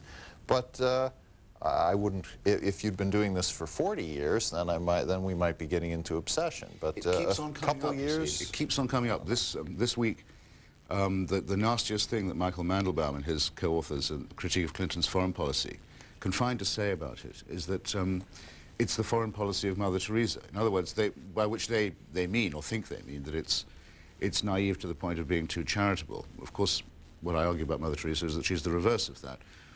In the reports of the vote on divorce in Ireland recently, for example, where Ireland was until last week the only country in Europe where divorce was illegal, finally in a referendum the Irish people voted against the advice of the Church and voted to legalize divorce. Mother Teresa intervened very heavily on the other side, which is the sort of thing she tends to do. She's always involving herself in political disputes in other countries. She's basically a political rather than charitable figure. The reports that mention this mention it in a bewildered way, as if even Mother Teresa got involved, rather than as if that's just what you'd expect her to do. And so as long as that impression is so widespread, I suppose I have to keep on trying to correct it. Speaking of bedfellows and connections and all this stuff, this is just a little piece in the National Journal, and I want to ask you to explain what this means. There's an art piece here with it's President Lincoln there with a camera, and there's no face on it, but it says, "Okay, what's Jude really up to?" And this is in the National Journal at the bottom of the page. It came out today. It says, in an odd bedfellows alliance, conservative political activist and economic consultant Jude Wanniski is backing the candidacy of Democratic Representative Robert G. Torricelli for a New Jersey Senate seat. Wanniski, and the reason I ask this is you say you're writing for Forbes FYI, and Jude Wanniski's been involved with Steve Forbes and his presidential candidacy. Wanniski, who recently hosted a dinner at a Midtown Manhattan restaurant at which his wealthy Wall Street clients met the candidate, said he told Torricelli, quote, if there weren't an active, lively Democratic Party, the Republican Party would continue right until it ran into Adolf Hitler, unquote. A shift toward Hitler, Wanniski elaborated, would be toward a government that's, quote, no compassion, ellipses, all individualism. What's Jude Wanniski up to? No compassion is certainly a mild description of a government that's like Adolf Hitler. Look, I read The Way the World Works when it came out. His book. His book in the late 70s. I thought it was very important. I'll always acknowledge my debt to it. But Jude Wanniski told me during the last election cycle that Ross Perot was going to win an overwhelming majority in the Electoral College unless the leaders of the world finance had him assassinated. I'll say no more. Las Vegas, thanks for waiting again. I'm sorry to keep you folks on the line. Go ahead, please. Okay, I'm reading the Las Vegas Review Journal and the Sun, Wait, I have it right here. No, you don't. Yes, I do. I thought I did. Sorry. I must have left it in the restroom. Oh, for heaven's sake. I'm two things. Is Bosnian aid, $600 million to rebuild the country. And that will run into billions of dollars. And then I go down and I see, I'm an ex-Californian. I moved out of there 6 years ago because you couldn't even move in the traffic. But they have an immigrant influx there, and they've got 3.5 million legal immigrants and 2.5 million illegals. Now they're all applying for citizenship so they can vote. And they say that if they had voted then, that 187, the proposition, wouldn't have passed. Well, here I am living in Nevada, and I have to pay taxes for those people. Even though I don't vote in California, I don't live there, and I vote from Nevada, I'm still paying for these illegal immigrants. You're also living in the fastest growing city in America. Do you know that? Oh, yes. The traffic is getting just as tremendous as it was in California when I left. What's either one of your reaction to our caller's initial comment about immigrants? Well, look, America, I don't think you can dogmatize on this to have a position that applies in all cases. And in fact, American immigration policy, or American immigration, has varied over the last 200 years. We've had periods when very few immigrants were coming in, and then we've had periods when a lot have come in. It's gone in cycles. It hasn't been a steady thing. Now, up until this century, these cycles were controlled by events in Europe, mostly, wars, famines. You had a famine, you got people. You had wars, often that prevented people from coming. They were controlled by external events. But as we've gotten into the 20th century, travel to America has become easy enough and cheap enough so that we no longer have this external regulator on it. And if we want to maintain the policy that we've had over 2 centuries, and which has worked, that is to say, cyclical. You have ingestion and then you have digestion. If we want that, we have to do that ourselves by our own laws. And I think it's time for a period of digestion. Richard Brookhiser, are you still writing a column for the Observer? Yes, I am. Are you still writing for Time magazine? Occasionally. Are you still writing for the Talk of the Town in the New Yorker? Probably not since I met Tina Brown. In the New Yorker? No, in the New York Observer. Why did you attack her? That's going against Goliath with only David-like weapons. So but, you're out of there. I guess so. And you're still with the National Review? Yes. Since 1977, yes. And a graduate of Yale? Yes. And are you still supporting marijuana? Yes, yes. I'm focusing on medical marijuana.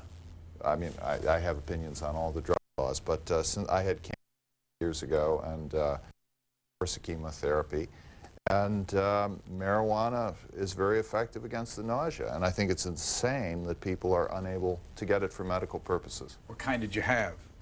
Marijuana or no, cancer? Testicular cancer. And are you clear? Yes. And we saw you during that period. You went ahead on television and you wore the band, you know, your hair. Did you lose your hair? Quentin Crisp said an existentialist is someone who shaves his head when he's going bald. So, you know, I was told my hair was going to fall out, so I said I'm not going to wait around for it to fall out. I'm just going to shave it off. Was that hard during that period to appear publicly? And No, you got used to it. You pick your bandana as well, you look kind of cool. And Mr. Hitchens, you write for Vanity Fair and The Nation and have your book and other things? That's it for now. Is that enough? Promoting the book? Yes, it's plenty. And has your brother Peter gone back home? He's gone back home, so the Hitchens Dog and Pony show is over for now. Do you miss him? Yes, I'd have to say I did, yeah. There aren't that many intelligent conservatives in Washington that we can afford to lose one like my brother. We have time for one last call. Macon, Georgia. Go ahead, please. Yes. A couple calls ago, a gentleman was talking about the travel gate, so-called travel gate, and he mentioned that Reagan, if that would have been Reagan, press would have been all over him. That's ludicrous. Reagan was the Teflon president. Everything slid off of him. I mean, he had probably the most corrupt cabinet that in the history of this country. They had 4 or 5 guys indicted, and if people would be truthful, really truthful, Clinton's doing a better job than Bush did. I mean, Clinton's doing a pretty good job as a president. And did you vote for him? Yeah, I voted for him. And on what basis do you say he's doing a better job? Well, the economy's better. His foreign policy is not that bad. Haiti's a lot better off than it was. I mean, the Caribbean. I mean, we know weaker. I mean, he's doing just as good job. But I mean, he's doing a better job than Bush. Mr. Hitchens, is that true? It's true for Haiti, I must say.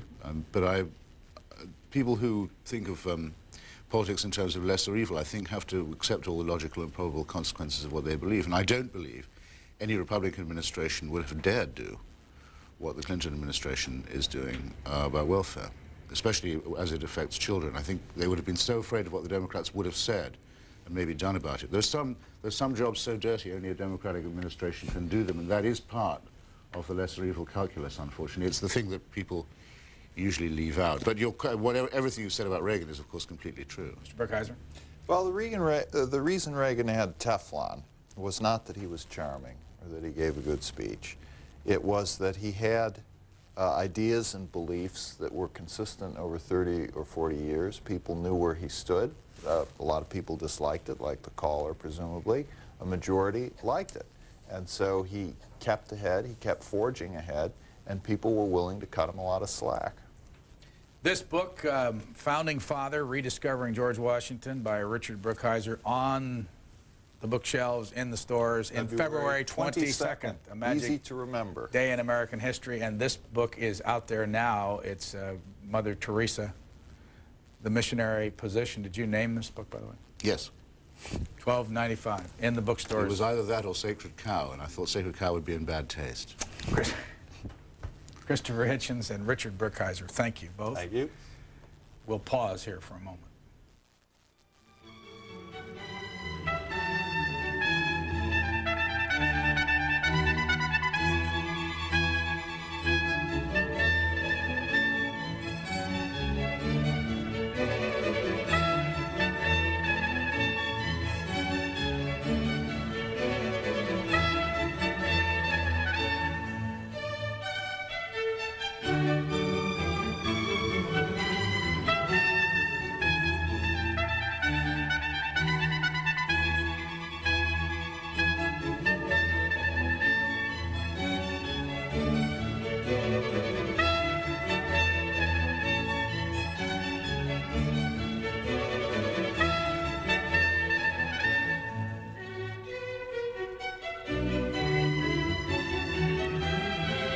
You're watching C-SPAN's Washington Journal. Our next couple of segments are about movies and the entertainment industry. Joining us first, Director of Clear and Present Danger, Philip Noyce, previews the issues he'll be talking about with members of Congress today.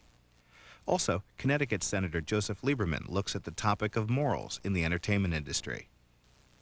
And later in the program, the history of the 21-gun salute. But first, a look at the 1996 campaign calendar. Here's a campaign calendar for the next couple of days. Former Tennessee Governor Lamar Alexander will be in Iowa Saturday. He starts off in Cummings for a GOP breakfast, then goes on to Iowa Falls for the Hardin County Republican brunch before ending his day in Ankeny at the Polk County campaign holiday reception. On Sunday, he'll be in Puerto Rico for a campaign fundraiser. Pat Buchanan spends his weekend in Arizona. He'll be in Tucson Saturday for a campaign rally, has Sunday off, and then holds a news conference Monday in Sun City. Senate Majority Leader Bob Dole will be in New Hampshire Saturday for a series of events. He starts his day with visits to restaurants in both Concord and Hopkinton before moving on to Bow and later Manchester to host Dole for President receptions. He ends his day with a town hall meeting and a news conference in Manchester. U.S. Representative Bob Dornan will spend the weekend in his California congressional district conducting House business. Magazine editor-in-chief Steve Forbes will be in Washington, D.C. Saturday for a speech to the U.S. Term Limits Conference. On Monday, he travels to New Hampshire for a series of campaign events. Texas Senator Phil Gramm is in Alaska on Saturday. He'll attend fundraisers in Fairbanks and Anchorage. Former Reagan administration official Alan Keyes campaigns at a Christian Coalition meeting in Bismarck, North Dakota, Saturday morning, before making an address that evening in Pierre, South Dakota, at the state's GOP convention. Senator Richard Lugar will be in Providence, Rhode Island, Sunday for a GOP dinner. On Monday, he'll spend the day in Concord, New Hampshire, as he files for the state's primary, meets with the Concord Monitor's editorial board, and visits seniors at the Heritage Heights retirement community. Titan Wheel CEO Maury Taylor has no campaign events Saturday or Sunday. On Monday, he'll be in Manchester, New Hampshire to address a gathering of small businessmen, speak at an AARP meeting in the afternoon, before ending his day with a speech to government students at New Hampshire College. Also on the campaign trail this weekend is Vice President Al Gore. On Saturday, he'll address a meeting of over 2,000 Florida Democrats at their party's annual state convention in Miami Beach. C-SPAN's Washington Journal continues. Philip Noyce, what brings you to Washington? Well, I'm here to talk to various lawmakers to draw attention to two bills that have been introduced recently. There's, first of all, the Film Disclosure Act, which requires various film companies to disclose where a film has been altered when, after its initial release, it's presented to the public on airlines, on television, on videotape, and so on. It's really just about fairness in advertising. And the second one is the Film Authorship. Actually, let me just find out what the second one is called. It's the Motion Picture Authorship Act. And this is an act that would basically give moral rights to the creators of a film, as opposed to the present situation in America where the author of a film under American law is considered to be the copyright holder, and that in most cases is the film studio that produced the film. What's the most recent movie that you directed? Most recent movie was Clear and Present Danger, starring Harrison Ford, of course adapted from the Tom Clancy novel, which came out just about a year ago. When did you come to this country from Australia? I came in 1989. And are you still an Australian citizen? I'm still an Australian citizen. I joined the long tradition of creative people who have come to live and work in America, and particularly in Hollywood. Now, what's it like to come to this town from Hollywood and to lobby? It's rather like being in Hollywood again.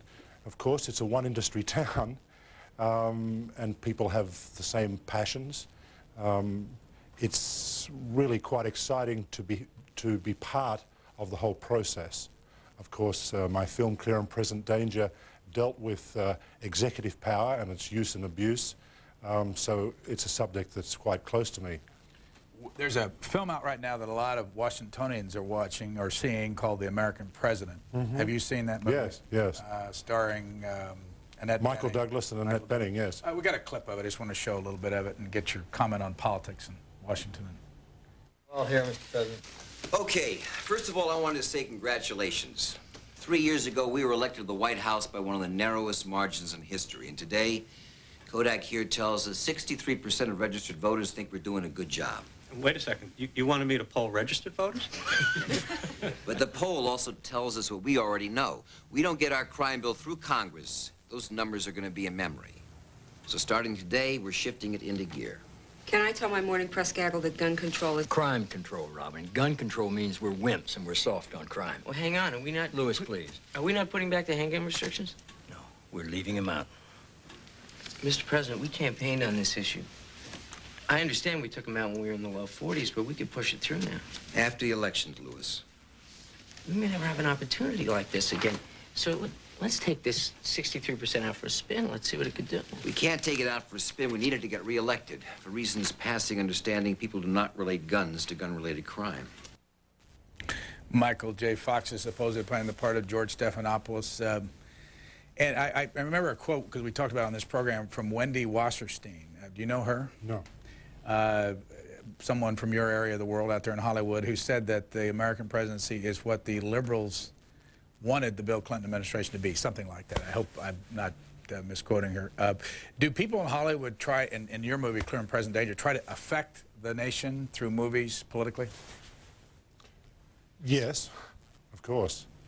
And I think Rob Reiner has affected the nation with that film. I hope that we affected the nation with Clear and Present Danger. In what way? Well, in focusing on the very real issues that were raised, first of all, by Tom Clancy, of American foreign policy in a post-Cold War era, on the enormous power that the American president has, and how that can be used wisely and how it can be abused, on the power cliques that surround the presidency and the influence that they have, on the power of the CIA and how that can be used for good or for bad. Now, Tom Clancy is supposedly a conservative? Yes, supposedly. Are you a conservative? I probably wouldn't describe myself as one, having grown up in Australia. Where would you fit in the American political spectrum? I'd say that I would be a little left of center. And is it hard for you then to adopt a Tom Clancy script? Did he write it from a conservative point of view? Not really, because I think that on this issue of executive power, it's something that both the left and the right can agree on. So I think we found common ground between Tom Clancy, the various writers, the adapters of his novel, myself, Harrison Ford, and the producers. I think the issue unites everyone. In our last segment, Christopher Hitchens sat at the end of the table and said, because Bob Dole attacked the movie The Money Train, I'm taking my 11-year-old son to see it this weekend. He's of the left. Mm-hmm. And what's your reaction when an American politician, and we're going to meet one in just a moment, Senator Joe Lieberman, stands up and gets involved in the content of television programs or movies? Well, it's their right, of course. It's good to debate that subject. It's a very complex subject. Which came first, the chicken or the egg? Do films and television programs breed violence, beget violence, or is the violence there already and are they simply commenting on that?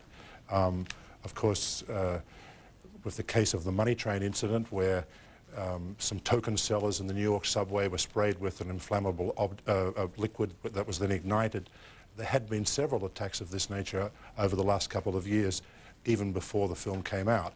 Although, of course, it is hard to argue that the two attacks that came immediately after the release of the film were not in some way linked. You, I see on your bio sheet here that you're going to be directing a film called The Quiet American, a Graham Greene movie. Now, Graham Greene's politics were on the left. Does that matter to you when you? Why'd you pick this? Or do you have anything to do with picking this? Oh, absolutely, sure. It's a novel that I've loved for many years.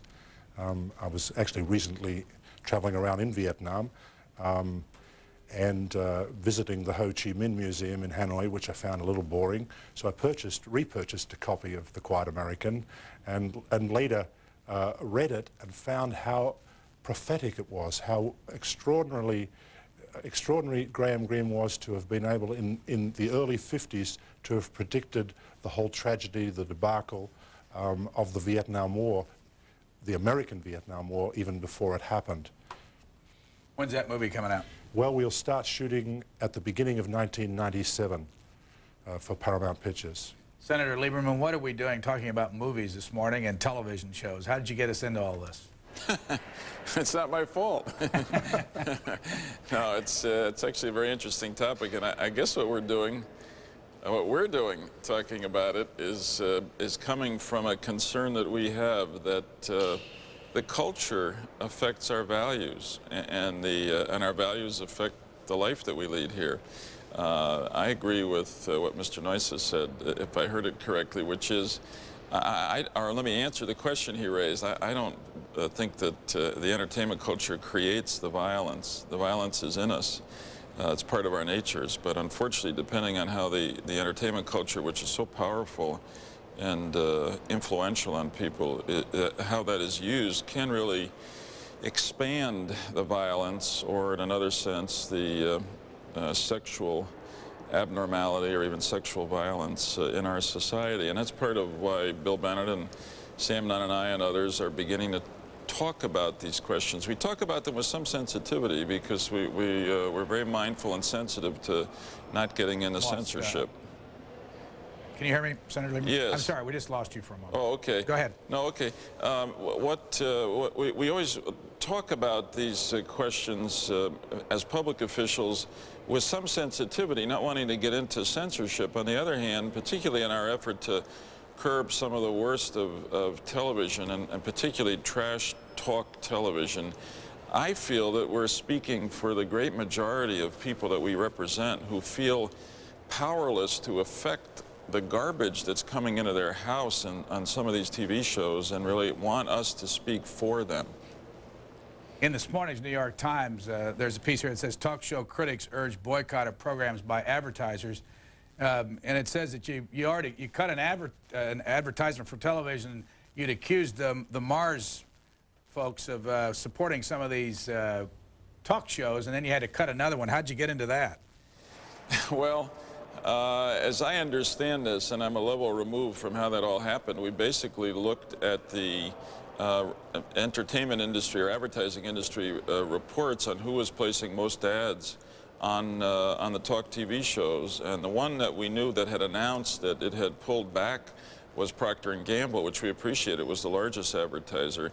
There was no indication that Mars had changed and stopped advertising the very enticing Three Musketeers bar on these trash talk TV shows. In fact, some of the advertising had continued, but they did point out to us yesterday after the announcement that, in fact, while they were fulfilling some previous contractual obligations, that basically they had made a decision about 3 or 4 weeks ago, we hope, in part in response to our campaign, to pull out off these shows, because they felt that ultimately when they confronted what the show, when the corporate executives were forced to look at the shows, they just point blank decided that they don't want to contribute to this stuff. It's bad for our country, bad for our kids. So they did pull the ads off, and we felt it was only fair to recut that section of the TV ad in which we mentioned them, and we thank them for an act of what we consider to be real good citizenship. Philip Noyce is originally from Griffith, New South Wales in Australia. Now, would Australian politicians be involved in the content of programs? Yes, sure. In what way? I mean, can you remember when you were there, or they... Well, commenting on their appropriateness. I mean, television is in part a mirror of a society. It's a barometer. I actually quite enjoy all of these talkback programs that are on TV and these audience participation programs. I've actually, I guess, as a newcomer to America, have found them quite revealing about the American psyche, about American attitudes. What does it reveal? And I really think they're a great equalizer. They allow all sorts of people from all sorts of ethnic origins to express themselves, to take the airwaves. And I think it's quite dynamic as a forum of free speech. I think they reveal, sure, they reveal sensational aspects of life, how, you know, my father committed incest with me and so on and so forth, but they allow people to speak. I think that some people probably misjudge the real attraction of such programs, and how they really do provide an outlet for people's emotions, for psychological problems. Senator Lieberman, how often have you sat in front of the TV set and watched Jenny Jones or Ricky Lake or Oprah Winfrey or Phil Donahue? More in recent months than I would have guessed, because I began to be so concerned about the impact these shows were having. You see, actually what Mr. Noyce just said is exactly what troubles me, that someone may think that these shows truly are a reflection of America. They're not. This is not a mirror. This is if it's a mirror, it's a kind of funhouse, distorted mirror of this country. What these shows do is to take the greatest abnormalities and parade them in the most exploitative way, an embarrassing way for the people involved. And you know, I'm all for using television to educate, in fact, to talk about personal problems, including sexual problems. But this is the worst kind of sex education, because you know, we've now had a series of disclosures from people who've been on the show and the shows. There's an excellent series in the New York in the last couple of weeks about this. Some of these folks actually are actors. They're phonies, but the ones that are real, more than half the time, have disclosures made about them on TV that they did not expect, of the most personal and embarrassing nature. And conflict is never resolved here in a way that any professional, that is to say, child psychologist or psychiatrist I've talked to feel is adequate. I've talked to contestants, or they aren't contestants, people have been on the shows, and they say to me the producers urge them to scream at each other, to push each other, and the audience is urged to like a wild chorus to encourage this bizarre behavior. And you know what ultimately troubles me most is that an analysis of the Nielsen ratings suggests that there's about 8 million kids watching this terrible stuff every day. And imagine the impact that has on their sense of what's acceptable, both in terms of personal behavior and in terms of how you resolve conflict. So I think this stuff is really the pits, and we ought to either clean it up or get it off the air and use television as well as it should be used, as well as C-SPAN uses it. Mr. Noyce? You know, Senator, there's good and bad in everything, as I'm sure there is here in Washington. You know, 2 weeks ago I was watching one of these programs, I think it was Lisa, and the discussion was living with AIDS, and just the kind of situation that you described happened. Someone who had AIDS revealed it for the first time on television, revealed that they were homosexual for the first time to their parents. You know, your argument is valid, but I wonder how much an unburdening that was for the person involved. I'm not sure that it's all negative. No, I hear you. I didn't see that show. That sounds more benign than what often happens, which are disclosures of a much more aggressive and offensive kind. For instance, for somebody else to come out and disclose that that individual had AIDS rather than the person doing it himself. On balance, I think if you look at these shows consistently, and I think you'll agree that their effect is terrible. I mean, the fact that... What is their effect? I'm afraid that what they are part of is an anything goes attitude in our society, and a... You mean talking about things is harmful? Depending on how you talk about them. I mean, if you take... Listen, there used to be people... It's human nature. We struggle with our better and worse natures in life. I'm not saying that the kind of stuff that we see on these talk shows is not going on for a long time, but it went on in private, and people were embarrassed about it instead of making it the occasion to achieve some sort of national celebrity, and thereby sending a message to the audience that this kind of perversion, I'm not talking about the AIDS disclosure, but you know, the classic stories, mothers who sleep with their daughters' boyfriends, you know, men who say they will only sleep with teenage virgins, you know, a 14-year-old who had 3 children with her 71-year-old stepfather. I mean, good God, some things ought not, there's nothing to be gained by this kind of disclosure, and I think that particularly the way it's handled on these shows. One study I saw recently done by a social scientist, I think from Michigan State, said that only 3% of the shows, of the airtime, features anybody who passes as an expert to comment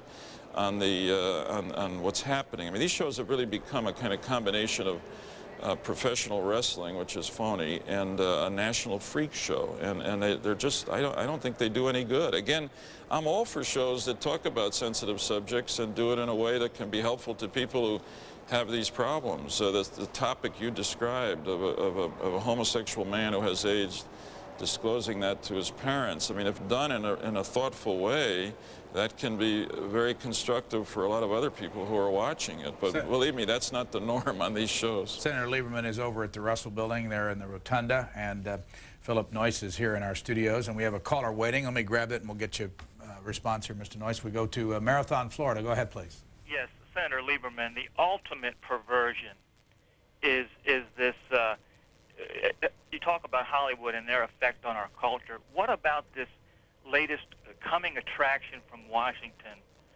the 85% income tax rate? You tell me what American is going to walk home with $15 out of every 100 he makes. What kind of lifestyle is he going to have? I can cut Hollywood off today. I don't have to go in and spend their money.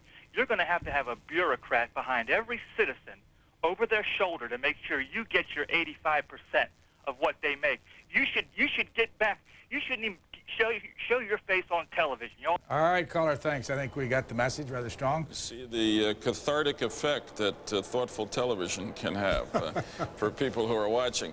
Well, I don't know. I'm not sure what the 85% reference is. Senator, I think he's talking about the conversation that's been going on here, that if you don't cut Medicare and Medicaid and don't cut the make a balanced budget, that the children and the grandchildren will be paying 85% of their income to. Oh, I see. Because as you know, Brian, tax rates used to be up around 85 or 90% for the highest income people. They're now down in the high 30s for the highest income people, and of course much lower for most Americans. Look, obviously we have not achieved perfection or anywhere near it in Washington and the Capitol and all that we do in government, but on this particular subject we're working hard. I'm going to go from here to a meeting with colleagues to see if we can try to create some common ground and see if we can adopt a balanced budget. So I hope the caller will be able to distinguish between our imperfect efforts to achieve progress in government and the intentional distortion and violence and sexual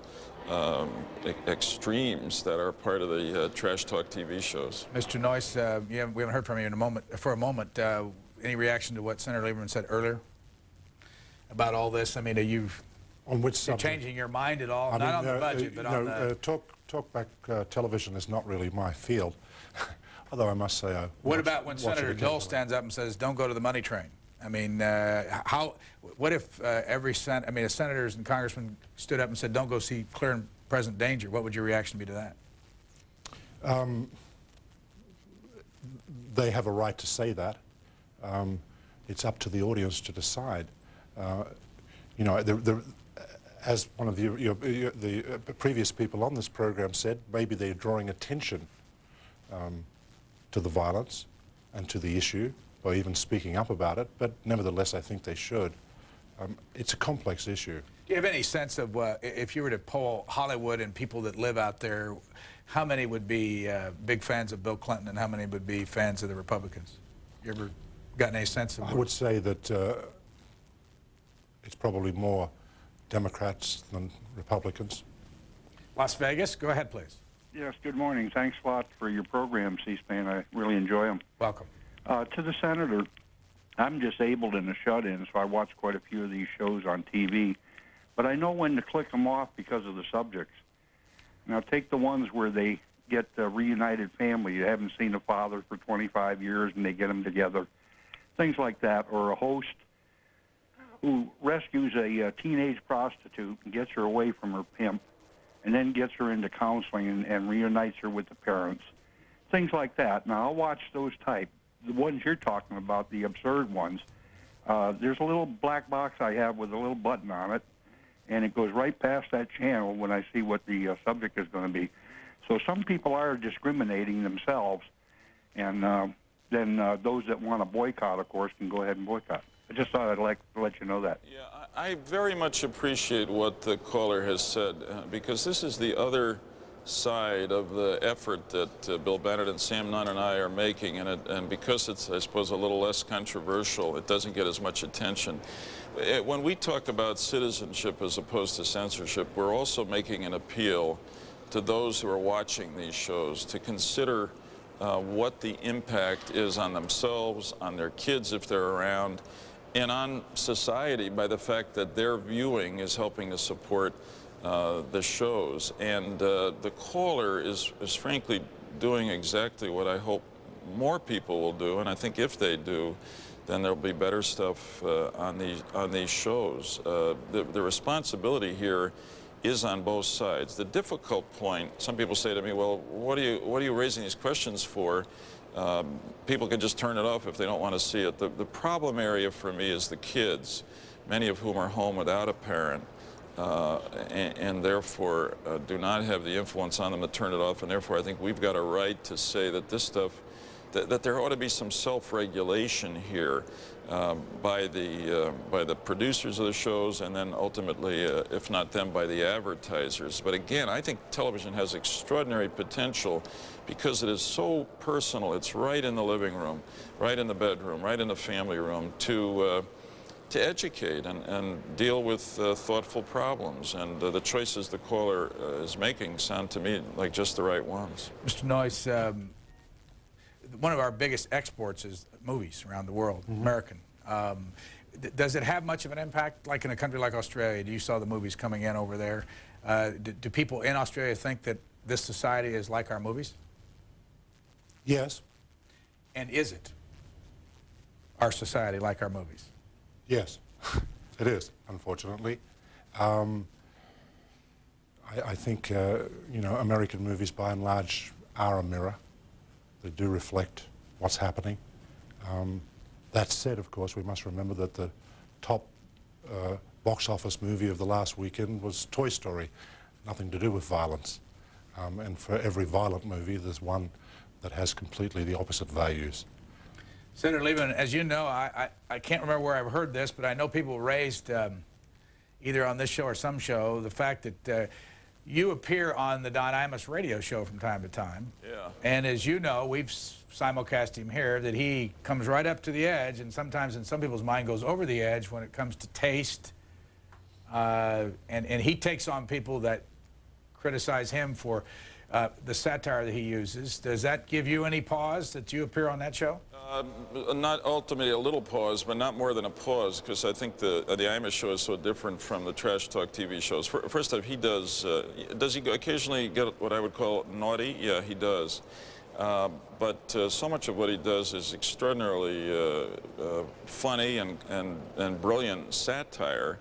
Also, he combines that with the most serious interest in current events, and that interest is carried out in the interviews that he does. There aren't many people, except maybe for you, Brian, who give people like me a chance to have about 15 minutes before a national audience where we're not interrupted by advertising, and we're talking seriously about the topics of the day. I guess the other point I would make between Imus and Trash Talk TV is that there just aren't many kids listening to Imus, and the facts show that there are a lot of kids listening or watching Trash Talk TV. Mr. Noyce, we're going to grab this call in just a second. Why in America does a book like Miss America by Howard Stern, why is it #1, and why did 15,000 people in Hollywood stand in line for 3 miles to get his autograph? Because he's sensational, obviously. Because he's humorous. Because he appeals to a certain sensibility. That's totally valid. Actually, I quite enjoy watching him on E! Entertainment at night. I don't agree with what he says. I don't agree with his methods. Just the same as sometimes I question these talkback TV shows, but you know, I find him legitimate. Bluffton, Indiana, our last call. Go ahead, please. Good morning. Hi.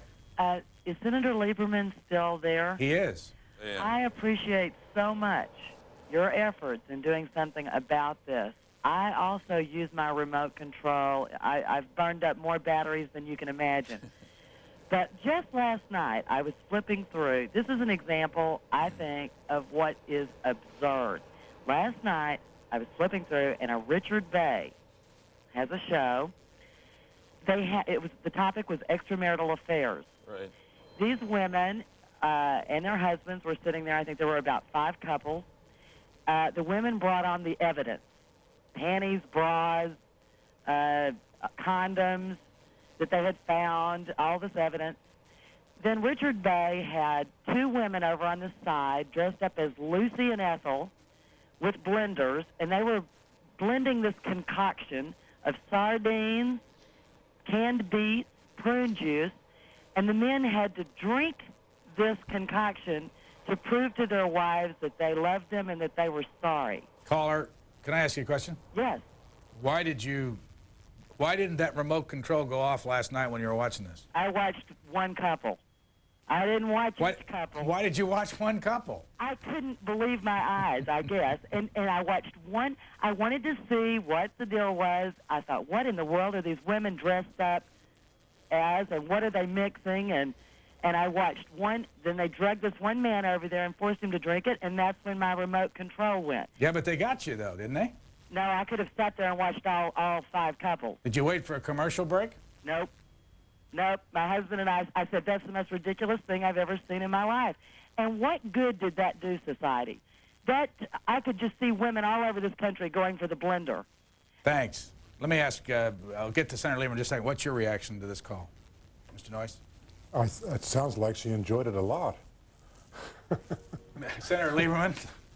Well, I'm glad she turned it off. I mean, that's you know, that gets to, in a way, it begins by suggesting. I wonder what time the show was on. Richard Bay consistently has been one of the worst shows.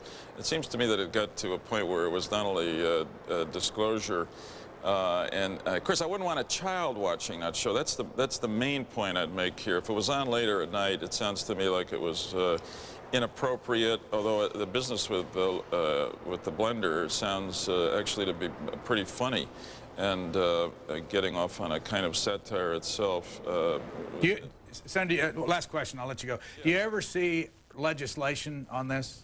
No, I don't. I see no prospect of legislation. I mean, as compared to the movies, which Mr. Noyce is involved in, that's a whole separate subject. They are at least self-rating, so that people know have some idea what they're going to see before they go in. And we have a choice to make about going in. It's true we can turn off the television, but it takes much less action by us to watch television. It comes into our homes, and it does go over the public airwaves, airwaves that we own, as the public owns, as compared to the movies. But I don't want to see legislation here. Our whole point in this, I don't want to see legislation because of some of the discussion that we've had today. My idea of what's inappropriate may not be the same as Mr. Noyce or some of the callers. And what we're really trying to do, we like to quote Justice Brandeis, who said that sunlight is the best disinfectant. We're trying to force people to look seriously at these shows, particularly the producers and the advertisers, but also the people who are watching them, and consider the consequences, and then to decide on their own, to exercise some responsibility, to basically say for the advertisers and producers, yeah, we can make money doing this, but we're going to draw a line. Even though we can make money, we've decided that this stuff is just not good for our country, and particularly not for our children. So we're not going to do it. So no legislation in sight. Senator Lieberman, thanks a lot for coming. Thank you, Brian. Good to be with you, Mr. Noyce. Senator Lieberman is standing over in the Russell Senate office building, just about a block from here outside of our window. Why did you, in the first place, get into this business of directing films?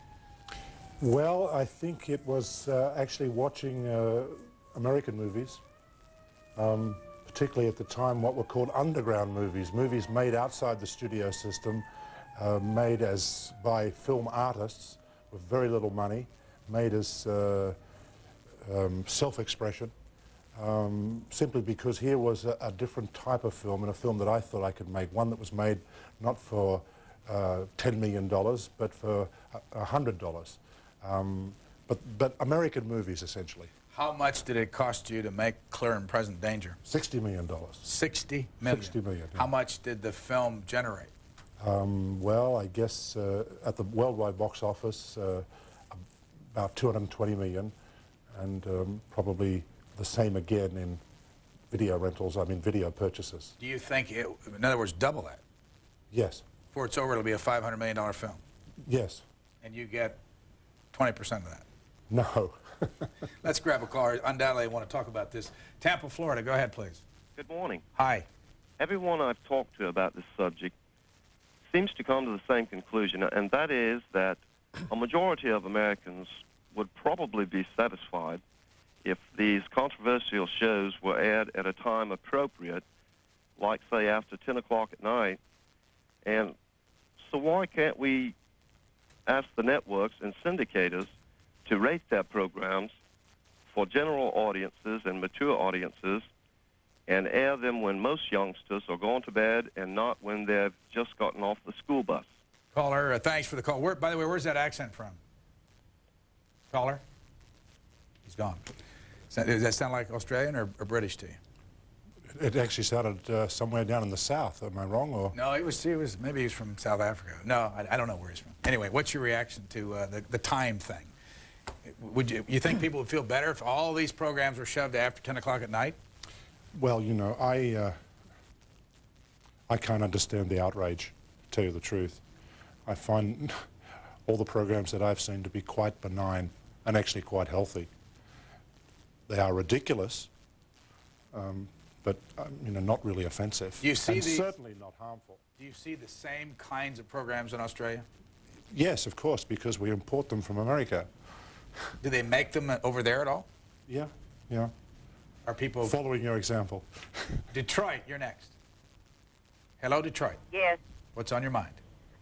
In response to Mr. Lieberman's alarm at shows that are on television that are not worthwhile, Mr. Lieberman's alarm is like nonsensical. So is Mr. Dole's or anybody else who attempts to restrict freedom of speech or the right to say or show anything they want to. I abhor a lot of the programs as much as anyone. And Do you watch them? I sometimes until I see the content, and then I turn them off. But the thing about it is there are obscenities obscenities of every kind that goes on television.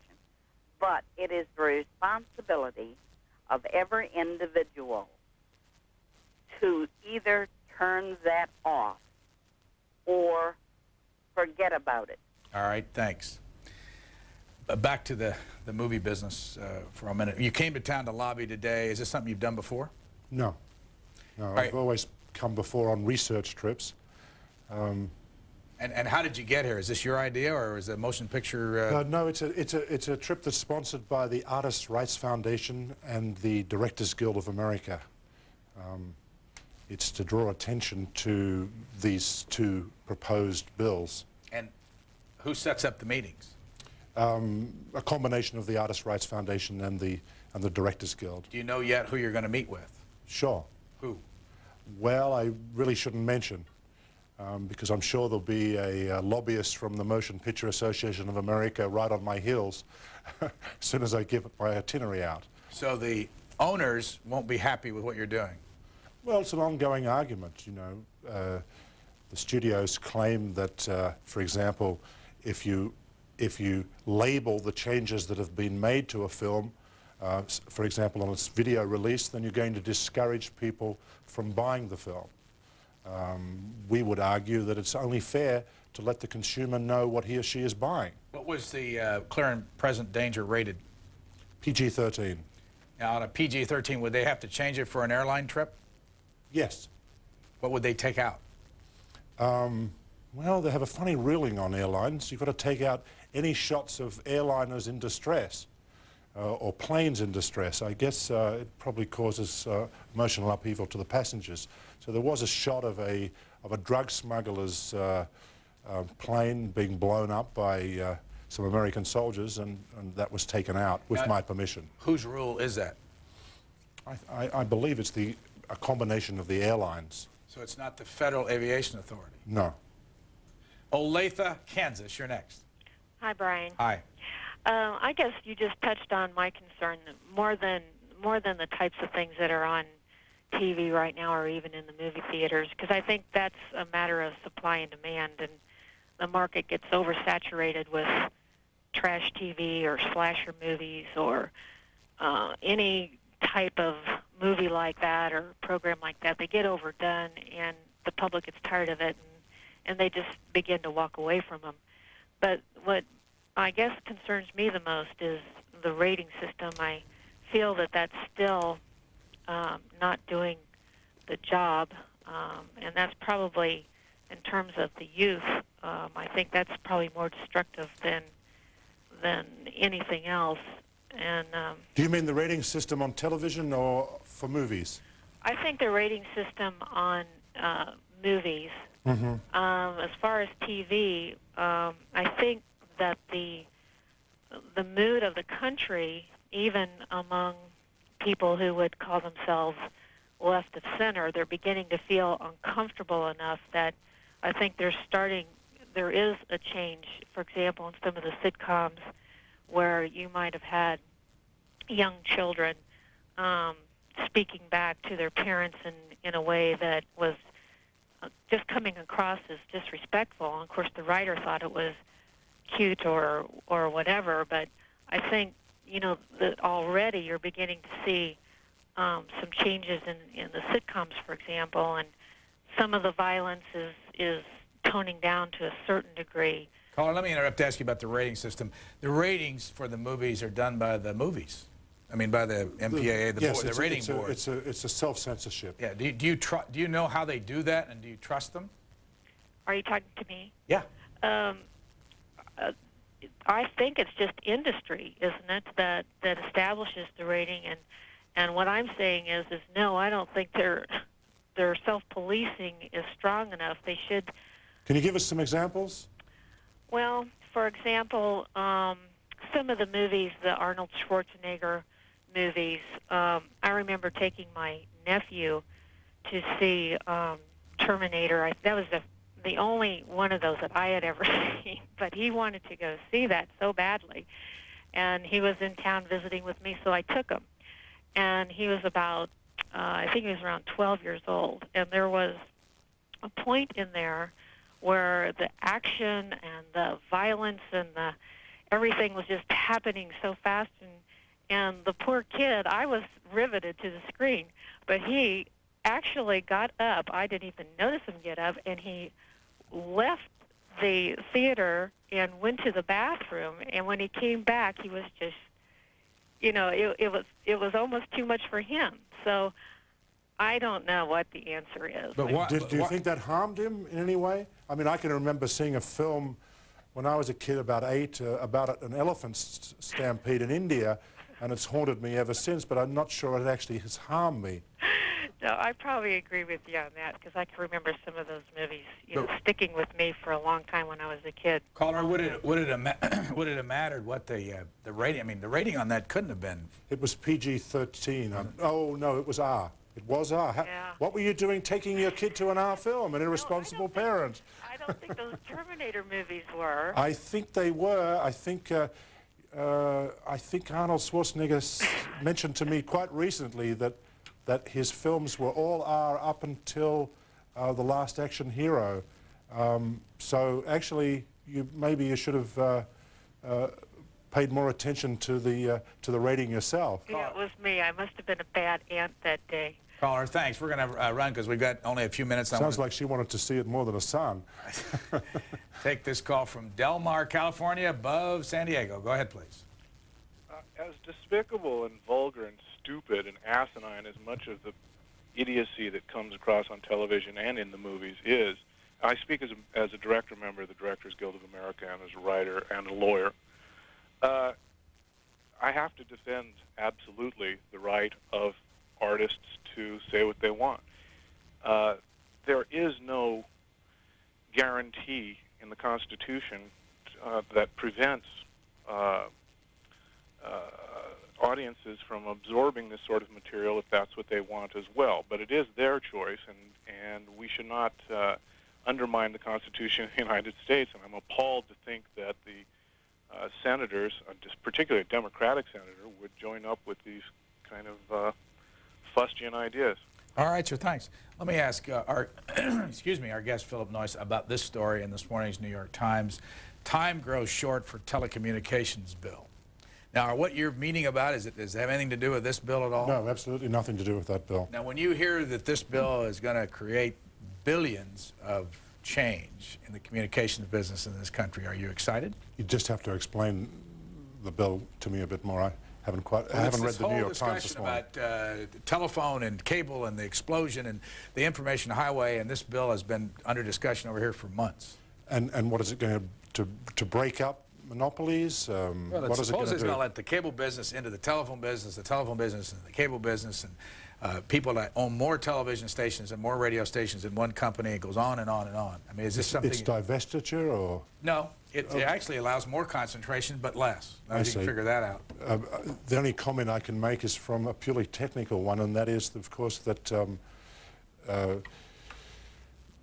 at the moment I receive my television signals via satellite, and if I could receive them via cable, by a coaxial cable, they'd be of much higher quality. That's the only comment I can make, really. I haven't read the article. Last call. We just have a minute. California City, California. Go ahead, please. Yes, sir. Speaking for the Mothers of America, I can turn the TV off and change channels, but I just like to see better programming. I listen to Rush all morning while I'm doing my housework, because there's nothing for me to really watch in TV, as far as I'm concerned. I'm sick of the programming. I'd like to see something where I have a brain and I can use it, and I'd like to see more interesting programs. Thanks. You should watch C-SPAN. What do you think, Mr. Noyce, about Rush Limbaugh? She says she listens to Rush all morning. I have never watched him, heard him. Is there a reason? Not really. Just quite accidental. Do you think you're going to be successful in your lobbying efforts here today? Maybe not successful today, but inevitably we'll win the fight, sure. Philip Noyce is originally from Australia. He is going to be directing 2 new films, The Saint, to be shot in Russia in 1996, and The Quiet American, based on the Graham Greene novel about Vietnam and the American participation in the 1950s. That'll be coming out in 1998? In 1998, yeah. Thank you for coming this morning. Thank you. A brief pause, and we will return. You're watching C-SPAN's Washington Journal. Next, a look at the history of the 21-gun salute with John Reilly of the Naval History Center. And Petty Officer Melody Ferguson from the U.S. Navy Ceremonial Guard shows us how she prepares for a gun salute. But first, some background information on some of the officials honored with gun salutes.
C-SPAN's Washington Journal continues.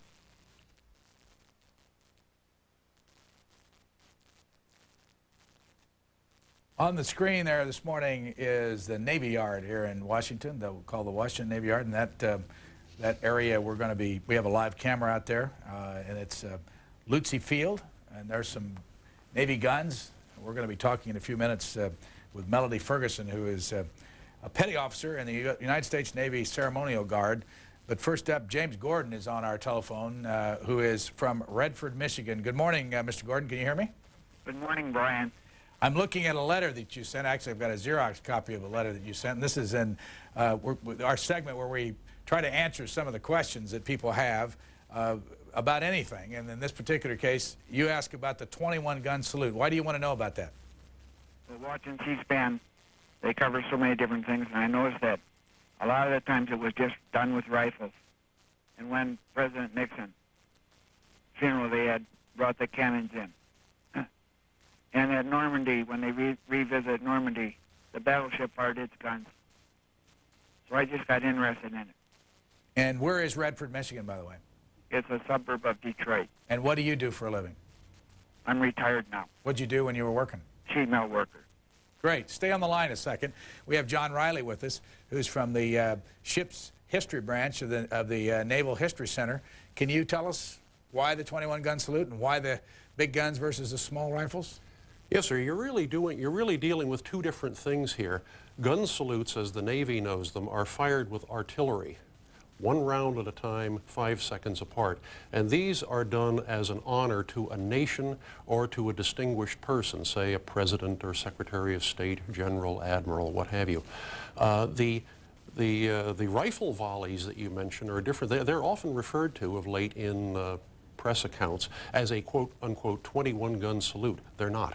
The 3 rifle volleys fired over a grave are the same for everyone, whether it's a president or a 4-star general or a buck private.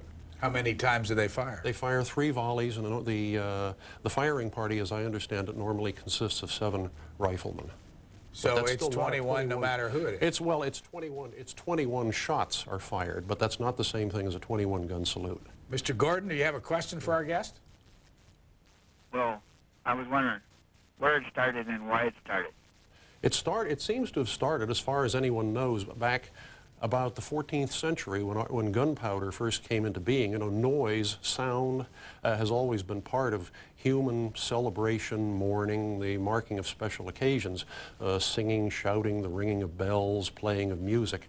And when gunpowder, cannon, first started to come into use, it seems to have occurred to somebody very quickly that this was a marvelous way to make a very loud, spectacular noise.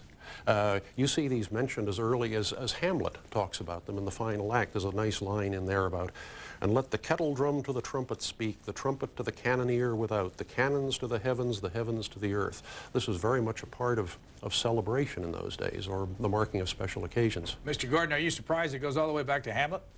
Oh, yes. That's why I was interested in it, because I know it has a lot to do with history, you know. Yes, sir. Do you have any other questions on this subject? I just wondered why the government don't put a book out on it. All right, thanks. We're going to let you go, Mr. Gordon. Thanks for your question, by the way. Okay, thank you very much. Yeah. What about a book? I've been thinking of writing a small piece on this, just to perhaps to straighten some of these things out. It's an interesting subject, really, and there's a great deal to it, and there's a lot we don't know. Out at the Navy Yard, Melody Ferguson is with the U.S. Navy Ceremonial Guard, and I understand you're new at this. Is that correct, Melody Ferguson? Yes, it is. I've been in the Navy since June of '94, and I've been with the Ceremonial Guard since September. I started directing in May of '95. What do you do? Well, right now, as you see, I'm with the guns here. I stand over there and direct my 6 riflemen here who are actually firing the gun. And what happens is that before you're able to fire a gun, you have to go through official training. And then before we fire each gun salute, we go through another set training on what to do and what not to do. And why are you interested in being in this part of the Navy? I think that this part of the Navy is very special. I mean, I feel honored to be here. You get to meet high officials as well as show everyone what the Navy is actually about. Now, you're from St. Paul, Minnesota. Did anybody in your early years train you, or get you interested in something called a 21-gun salute? No, I never heard of the 21-gun salute till I came to the Ceremonial Guard. Now, have they trained you at all on the difference between a 21-gun salute and a 19-gun salute? Excuse me, can you repeat the question? Has anybody taught you the history of the 21-gun salute? The 21-gun salute, yes. The officials here, my Master Chief, he's gone over the history of the gun salute, and then that's how I learned. What is it? Who gets it? I'm asking our historian guest here, John Reilly, who does get the 19 and who gets the 21? There's an elaborate table of these things drawn up in U.S. Navy regulations. The Army has comparable regulations, and so, of course, also do other countries. And these are consistent, have been consistent from country to country since 1877, when an international agreement was drawn up to systematize this thing so that one country would know what honors to pay another. The chairman of the Joint Chiefs, for example, or the senior officers of the services get 19 guns. 4-star generals and admirals get 17. 3 stars get 15, 2 stars 13, and a 1-star brigadier general or lower half rear admiral would get 11 guns. When you get into civil officials, then it starts to get complex. There's 2 pages of tables in here going all the way down the line from the president to consuls and vice consuls, describing the number of guns that each person is entitled to receive. Does anybody get as few as 1? No. The lowest number of guns in that table is 5 for a vice consul. They're always fired in odd numbers, incidentally. Even-numbered gun salutes were traditionally a sign of mourning. Melody Ferguson, what is a petty officer? A petty officer is a non-commissioned officer. It's the next rank before the lowest ranks, which is E1 through E3. It's an E4 through an E6 is the first level of petty officers. Then you go to our chief petty officers. And why did you get in the Navy in the first place? I joined the Navy to serve my country. I didn't want to go to college because I didn't know what I wanted to major in, so the Navy's given me the opportunity to make that decision. What do you think so far? Pardon me? What do you think about it so far? I love the Navy. What's the best thing about being in the Navy? The experiences, the travels, the different places you get to go, the people you get to meet. Tell us where you are in relationship to the United States Capitol. Where is the Washington Naval Yard? The Washington Naval Yard is about a mile away from the Capitol. And what size gun is that there? What size gun? This is a 40 millimeter gun. And where is it used? Or is it used anymore in the Navy? Where is it used? Yeah. On any ships still? Ships have different gun salutes when they render honors to the other ships. I'm not sure exactly on what type of guns they use. John Reilly, do you know? Yes, the gun that Petty Officer Ferguson is showing was designed and built specifically as a saluting gun. It's a 40 millimeter breech mechanism with a barrel. It's not intended to fire live ammunition. It's strictly for saluting. Now, the gun you see in the background in the film just now, in this century particularly, small obsolete guns were set aside and used as saluting guns to fire blank charges. Is that the one there you see?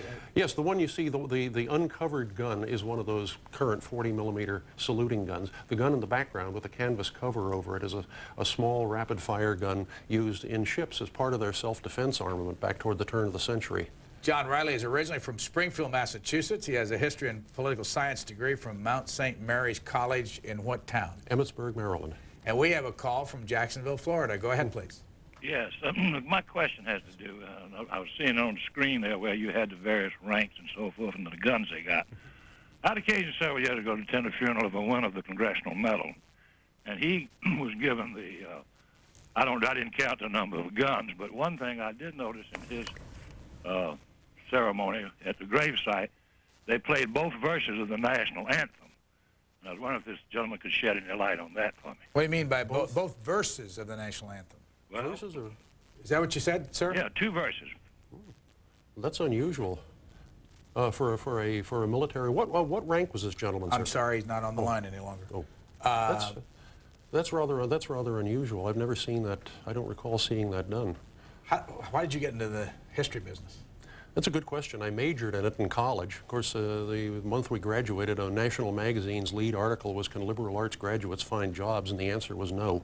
So I never thought at that time I would ever end up working in the history business, but I've been with naval history now for, what, oh Lord, almost 29 years. Melody Ferguson, anybody else in your family in the United States Navy? Sir. And when was the first moment you thought that you wanted to put on that uniform? Do you remember? Yes, I enlisted in the DEP program when I was a junior in high school, and I've always been interested in the military just because I like to do things that are different, and I thought the Navy could better enhance my lifestyle and my personality. And how long are you going to stay in the Navy? Right now, I'm taking college courses, trying to go through an enlisted commissioning officer program, so I'm playing it by ear right now. Woodstock, Georgia, you're our next caller. Go ahead, please. Thank you, sir.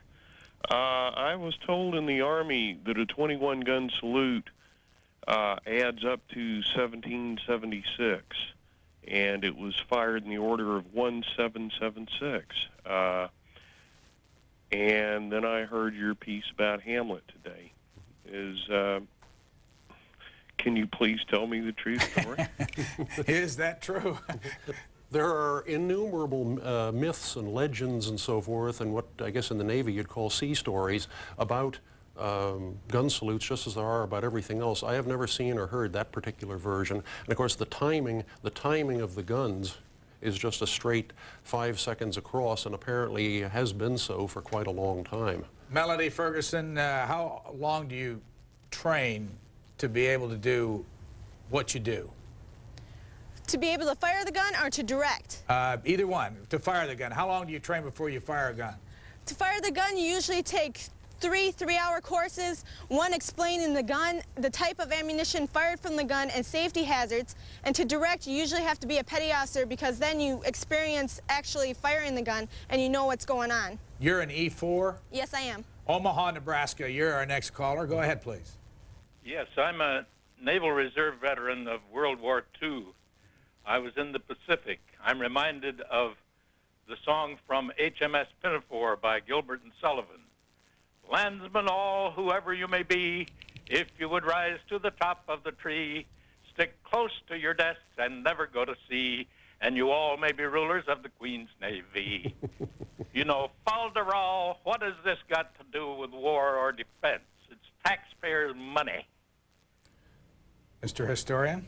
Well, I'd say, first of all, it's a relatively small amount of the taxpayers' money when you think of the overall what it costs to run the services. And it is one of those intangible pieces of, call it tradition, if you will, just like we, for example, we preserve the frigate Constitution up in Boston, which doesn't really have anything to do with the immediate defense of the United States. But I think it has a great deal to do with creating and maintaining that spirit, if you will, that makes people feel that they belong to something special and that they have a job to do, and there are people who came before them and who leave them the heritage that they're preserving today. Mr. Reilly was a naval officer in the U.S. Navy Reserve, served active duty 55 to 59. Yes, sir. And Madison, Wisconsin is on the line. Go ahead, please. Good morning. Hi. I have a question about, I guess, military ceremonies. I was in Washington at the time of the entombment of the unknown soldier from Vietnam, and there was a military honor guard lining the route along, I guess, several miles, I think, from the Capitol to the cemetery. And these guards, in the heat of the day through long hours, were regularly collapsing on the street. And in fact, as we saw more and more collapsed, we saw that there were, it was well planned for. There were little packets of litters every few hundred feet and people waiting around to take these heat-prostrated guards away and replace them with another fresh guard. And why, since it seemed so well planned, my question is, why do they let these guards collapse? Why don't they regularly replace these people? It just seems that it was their duty to stand there until they collapsed from exhaustion. Thanks. That's a little out of my department, I'm afraid. I'm in the history business, not the, say, the ceremonial policy. How long have you been doing this job? I say almost 29 years now. In this particular job? In this particular job, yes, sir, that's right. But you also worked, what, for the Before U.S. that, Coast Guard? For the Coast Guard. I set up a small library for Coast Guard headquarters and worked for a couple of other agencies before that. Melanie Ferguson, how many people are like you? I mean, in the profession that you have, how many others are in your unit? There's about, I believe, anywhere from 100 to 200 people serving in the ceremonial guard right now. And that is in the, just for the Washington, D.C. area? Pardon me? Is that just for the Washington, D.C. area? Yeah, and that's just for the Navy ceremonial guard. Each branch has their own. And what kind of things do you do on a day-to-day basis? On a daily basis, I'm the part of the ceremonial guard that works on a display ship. We do ceremonies such as for retiring admirals and change of commands, and we do ceremony training. You have any to do today? Yes, I'm the career counselor, so I counsel my seamen. Ames, Iowa, you're next. Go ahead, please. I have a little something out of the Encyclopedia Britannica here that you might be interested in. It says that gun or cannon salutes now used to honor distinguished persons or to mark special occasions originate from the practice of firing all guns of a battery, fort, or ship as a token of disarming them, for early guns could not be speedily reloaded. I've seen that comment, and there may very well be something in it. Of course, some of the regulations in force at that time didn't require the firing of the entire battery of a ship. For instance, in France, by the early 1600s, a ship approaching one of the king's forts was required to fire 4 guns. It was more, I think, a means of, apparently from the way it's put, it was more a means of saying, hey, I'm open and above board, look, I'm here, as opposed to necessarily emptying all the ship's guns. As we take a call, could you show us, Petty Officer Ferguson, how you load that gun? Sure.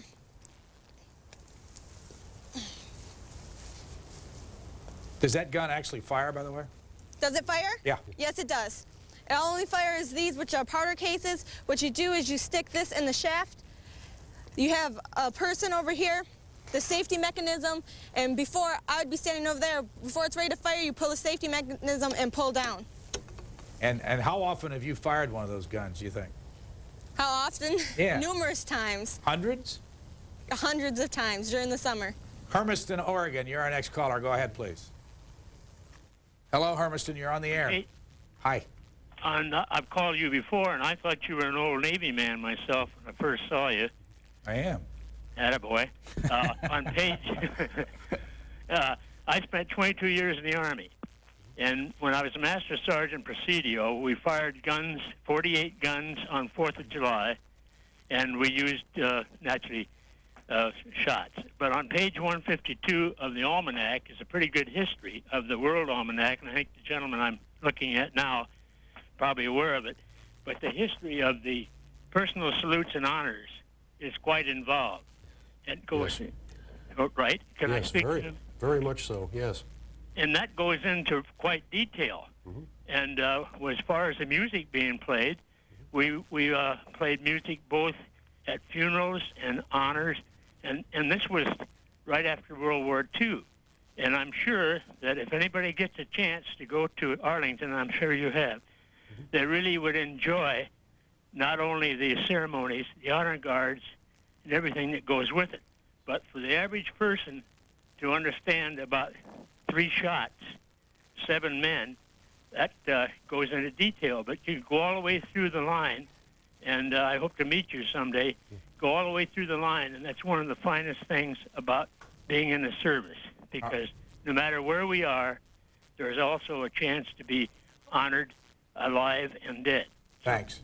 Yes, I've been to a number of funerals at Arlington, and as you say, it is a very reverent, very expressive, it really, as the saying goes, tugs at your heartstrings to see a properly done military funeral. The Navy Ceremonial Guard, of course, is very much involved in these things, as are the other service ceremonial units. Melody Ferguson, how many women are in your unit? Pardon me? How many women are in your unit? In my unit, I would say less than 20. Now, is that something new, or have there been women in the unit for a long time? We try to get as many women as we can, but there's a height factor. The women have to be at least 5'10" now to be in the ceremonial guard for appearance reasons. They're easier to see. How tall are you? I'm 5'8". How did you sneak in? Back then, they were trying to get as many women as they could, and I was the borderline. Palm Bay, Florida. Go ahead, please. Good morning, Brian. Hi. I heard the gentleman a little earlier talking about how many shots, there was no answer, how many cannons went off or shots were fired for Medal of Honor winner. But let me say one thing. I was in the Air Force across from in the old Fort Myer in the early 50s, and I heard many shots over there at the Arlington National. And then I worked for the Navy for 36 years as a civilian, and I worked with Navy people. You know, only 3 of us with about 100 Navy people. So most of the time, our comm officer was a CACO officer. And we got a lot of briefings on, they practiced right in the comm center sometime what they did at these funerals.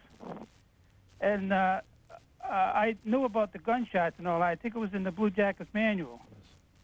But I never read or could remember how many shots they fired at, not fired, but for shots when he died. But did they fire any shots for a Medal of Honor winner while he was alive? No, sir. There's no schedule of gun salute honors for a Medal of Honor winner. Now, if a Medal of Honor winner were being buried, he would be entitled to the appropriate gun salute for his rank if he were, say, a flag officer or higher. By the way, in a few minutes, we are, if they start on time at the top of the hour, we're going to be going live to another of the Whitewater hearings chaired by Senator Alphonse D'Amato of New York, a Republican. There are no witnesses scheduled today. It's a business meeting, and we'll join that in a few moments. Paul Sarbanes, Senator from Maryland, is the ranking member, is expected to be there. And the House will not be in session today. We are talking about a 21-gun salute. We're talking about a letter that we received back in May from a fellow by the name of James Gordon of Redford, Michigan, right outside of Detroit, in which he wanted to know more about the 21-gun salute and what the tradition is all about. What you see on your screen is videotape. That is not live of the guns firing. You know where that is? That looks like Fort Myer. Those are Army artillery pieces firing. These are the same guns they bring over, incidentally, when they, on the 4th of July, when they play the 1812 overture. Melody Ferguson, Petty Officer in the United States Navy Ceremonial Guard. What is the favorite thing that you do? What is the, pardon me? What do you enjoy doing the most? What do I enjoy the most? Yeah. I enjoy firing the guns personally. I don't like directing them as well because you feel the power that they have in them. I enjoy meeting all the officials that this job entails. Well, do you have a favorite ceremony that you've participated in that you remember? When the Chief of Naval Operations of Russia came over, that was exciting. Where was the ceremony? The ceremony was usually held in Lutzy Park. Right there where you are? Yes, right here where I am. Austin, Texas, you're next. I just like to know, see, I joined the Navy for 3 years and I become a Lieutenant JG, and they sent me to the Seabees department. But I never was aboard ship. I'd like to know, I mean, why the Seabees never went aboard ship, always fly. Not sure I completely understood his question. I want to know why Seabees weren't aboard ship, I think, but I may have gotten that wrong. Do you mean, sir, do you mean the Navy construction battalions? Yeah, he's not there. Oh, okay. Of course, they normally, they will travel from one place to another. The Seabees are very mobile units. That's the whole idea. They can pick up and move from one place to another, so they'll frequently go by ship with their equipment. But they normally don't work aboard ship. They are the Navy's civil engineering force. Their job is to build facilities. During World War II, for example, they built port facilities, airfields, and so forth all over, did salvage work all over the Atlantic and Pacific. Are there any good new books out on the Navy history? There's been quite a bit of publishing in recent years. The Naval Historical Center is doing a bit of publishing of its own, and the Naval Institute in Annapolis also has quite an extensive list of publications, new titles on the history of the Navy, and they also reprint a number of foreign works as well. Is the Naval History Center a government-run institution? Yes, sir, it's part of the Navy. And how many people work in it? Somewhat under 100 military and civilian. And this includes the staff of the Navy Museum, of the Operational Archives, the Navy Curator, and all the other segments of the center. And where is it located? We're located in the Washington Navy Yard, right adjacent to the park that you saw in the film. What do you see there on the screen right now? What is? We're looking at a replica of part of the gun deck of the frigate Constitution. Is that open to the public? Yes, sir, that's in the Navy Museum. And the Navy Museum is located in the Washington Navy Yard, right down near the waterfront. Open to the public? Open to the public 7 days a week. Cost anything? No, sir. Evansburg, Pennsylvania. Go ahead, please. Yes, I'm a retired chief warrant officer, and there's a tradition in the Navy when you receive your commission, you give the first enlisted person a silver dollar that salutes you. Where did that tradition start? We're not at all sure. This is true of the tradition. Customs like this and practices are informal. They're not codified or set down anywhere in any instruction or Navy regulations, and it's difficult to tell. It was around when I received my commission in 1956, except at that time no mention was made of a silver dollar. It was just a dollar. We may have gotten it from the British, but we're not sure. Petty Officer Ferguson, has anybody ever given you a silver dollar or a dollar because you were the first person to salute them? No, sir. Do you know anybody that has made a little money off of this? No, sir. Okay. Pensacola, Florida, you're next. Oh, okay, thank you very much. Please turn your television set down and then continue speaking. Yes, sir. Okay, what's on your mind? Hello, sir. Hi. I've been trying to get you for years. Welcome. I'm retired military, Chief Master Sergeant Air Force. I don't know what a 21 gun salute is for. It's all ceremonial. When you bury a young man that's been killed, how many shots do you give him over his grave while you play taps? Huh? The three rifle volleys fired over the grave, and say that's the same for everybody, regardless of the rank of the individual. It adds up to a total of 21 shots. Normally, the normal size of your firing party is 7 people, and they fire 3 volleys, so that adds up to 21 shots. But as I mentioned earlier, this is not the same as a quote-unquote 21-gun salute, which is fired by, say, by artillery, 1 round at a time, and is extended to a nation or to senior military or civilian officials. By the way, completely different thing. Those of you who completely different thing. Those of you who want some background on this material, we have today online, that's on America Online, the history of the 21-gun salute. And all you do is go into America Online.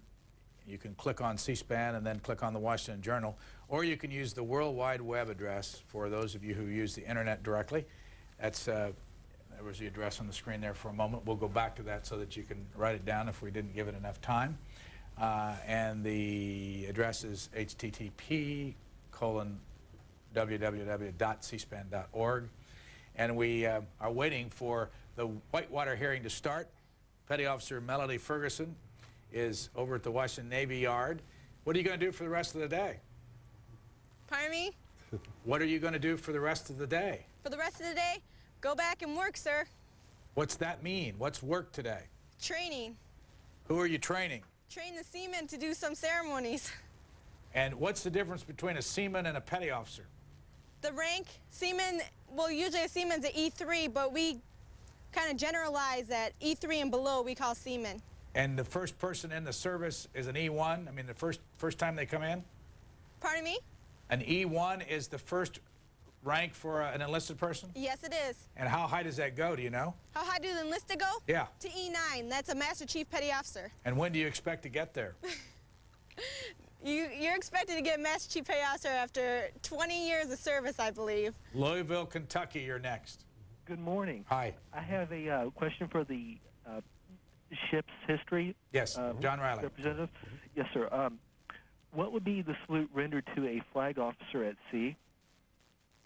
Well, the salute to a flag officer at sea would depend on his rank. It's the same salute that he would receive in any other situation, anywhere from 19 down to 11 guns, depending on his rank. Last call for our guests. We go to Fresno, California. Go ahead, please. Yeah, I'm entering the Navy in December 19th, and I was wondering, after boot camp, is there any kind of salute they give, you know, when you graduate to all the graduees? Melody Ferguson, do you know? Did you hear that? What if they give you any gun salutes after training? After boot camp. Yes, they usually fire cannons when you graduate from training. Where were you trained? I was trained in Orlando, Florida. It's closed now. The only recruit training center is in Great Lakes, Illinois. Thank you for joining us this morning. Thank you. And what are you going to do for the rest of the day? Go back to work, same thing. Petty Officer Ferguson is a good example of the sort of responsibility that the Navy expects of its petty officers. They're there to lead, and they do. John Reilly, thank you for teaching us a little bit about the 21-gun salute. Thank you, sir. We're going to continue here with open phones, and we'll wait for the Whitewater Committee to meet today. You can see there's the room, and Senator Sarbanes is in the room. You do not see Senator D'Amato at this moment. This is a business meeting today. There are no witnesses. We'll take this open phone call from Littlefield, Texas. Go ahead, Littlefield. You're on the air. Hello, Littlefield. You're on the air. Okie-doke. Our guest... I was talking about, you had an earlier caller that talked about why the Seabees weren't aboard ship. Right. Okay. Back when I was in the service, they had 2 amphibious construction battalions that spent quite a bit of time on LSTs going in to work harbors and obstructions when the amphibs went in on a beach landing. Yes, sir. Cargo handling battalions carried a contingent of Seabees, and also I was stationed aboard the Tallahatchie County, which was a mobile airfield facility, and it had a contingent of Seabees aboard there. All right, sir. Thanks for the background. Let's go to Albany, New York. Open phones. What's on your mind? I'm sorry, Brian, I'm a little late. I was wondering whether or not there was an internet address for the ship's Naval History Branch or the Naval History Department in general. If there is an internet address, I wonder if you could put it on later. Thanks for the call. I do not know whether there is an internet address, and if we can get it between now and the time we go to this hearing, we'd be glad to. It may be difficult. There's Senator Connie Mack of Florida, a Republican. And our next call is... How do you pronounce your town in Illinois? Mascoutah. Mascoutah, where is it? It's 30 miles east of St. Louis. You're down the southern part of the state. Correct. What's on your mind this morning, sir? I'd like to see if they can put that address for the Naval Historic Society back up on the screen. The Navy, the ship's history branch? Yes, sir. Okay. Were you in the Navy? No, sir. My son's in the Navy now, and my grandfather was one of the first 10 chief petty officers the Navy ever had. There it is on the screen right there. You want to write that down, I'll let you go, and I thank you for calling. That's the Naval Historical Center, 901 M Street Southeast, Washington, D.C., 20374. Waiting for the Whitewater business meeting, Whitewater Committee business meeting here on this Friday. And on Sunday, we begin our tour around Ohio. First stop, Canton, Ohio, the home of William McKinley. And these four men on the left and the four men on the right were President of the United States from a period of about 1841 up to 1923 when Warren Harding died while in office. He got sick out there on the West Coast. He'd been on a trip to Seattle and San Francisco and died suddenly out came back. I mean, that's when Calvin Coolidge became president. And, of course, William Henry Harrison served as president for the shortest time of anybody in history.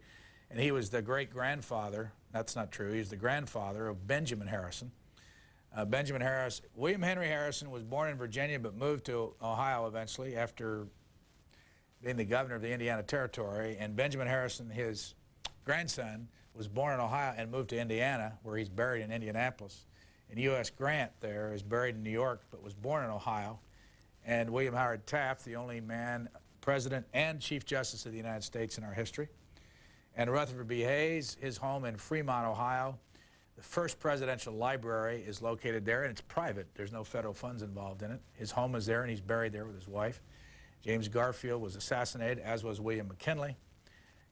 James Garfield buried in Cleveland, a home right outside in Mentor, and will be there. And a lot of the folks that we're going to have on during the week are relatives, they're descendants. People that have the same last name. Right now, though, we have a call from Norwich, Connecticut. Go ahead, please. Norwich, Connecticut. Hello, Brian. Hi there. How you doing? Good morning. Nice morning. How are you? I'm up here in Norwich, Connecticut with the bulletin on giving to Gingrich there, the speaker. Yes, sir. They're really right, and the media won't let up on him now. All they keep doing is pushing Powell. Powell gave up because he knew he had to answer a lot of questions. And the second phrase is why these guys are quitting their job and retiring. Look at the money they're going to pay. Is there any way of finding out what they're going to get for a pension? Oh, sure. Yeah, we'll be bringing that news along. It'll be public. It's public information. Some of it actually has already been published. As they retired, they were included in the stories. Another Connecticut call this morning from Bridgewater, Connecticut. Go ahead, please. Thank you. What's on your mind? Oh, hello, Mr. Lamb. I have a couple of questions. First of all, last Friday we saw at least twice Representative Gephardt sitting in a very comfortable chair in his home talking about how terrible the Republicans are and that the Democrats are doing everything right. Now, I've looked to see if there was a similar situation that they had a Republican representative doing the same thing. Now, maybe I watched all the time that I could. I never saw anything on the Republican side. Can you tell me, did you have something, since C-SPAN supposedly is a nonpartisan commission? Let me ask you something. This is an interesting call. What's the difference between giving an hour to Speaker Gingrich to say whatever he wants to and talking to Richard Gephardt in a chair? What's the difference? Well, Speaker Gingrich is more. First of all, he doesn't get half the time that the Democrats get. He doesn't? No. Really? Not half the time. We watch this program very often, and I also look late at night to see what you're going to have as a repeat. And the difference is the speaker is a little step higher than Gephardt, and that's one of the things that's bothering that side of the Democrats, is because they lost power after 30 years. And they're the ones that got us into this horrible mess.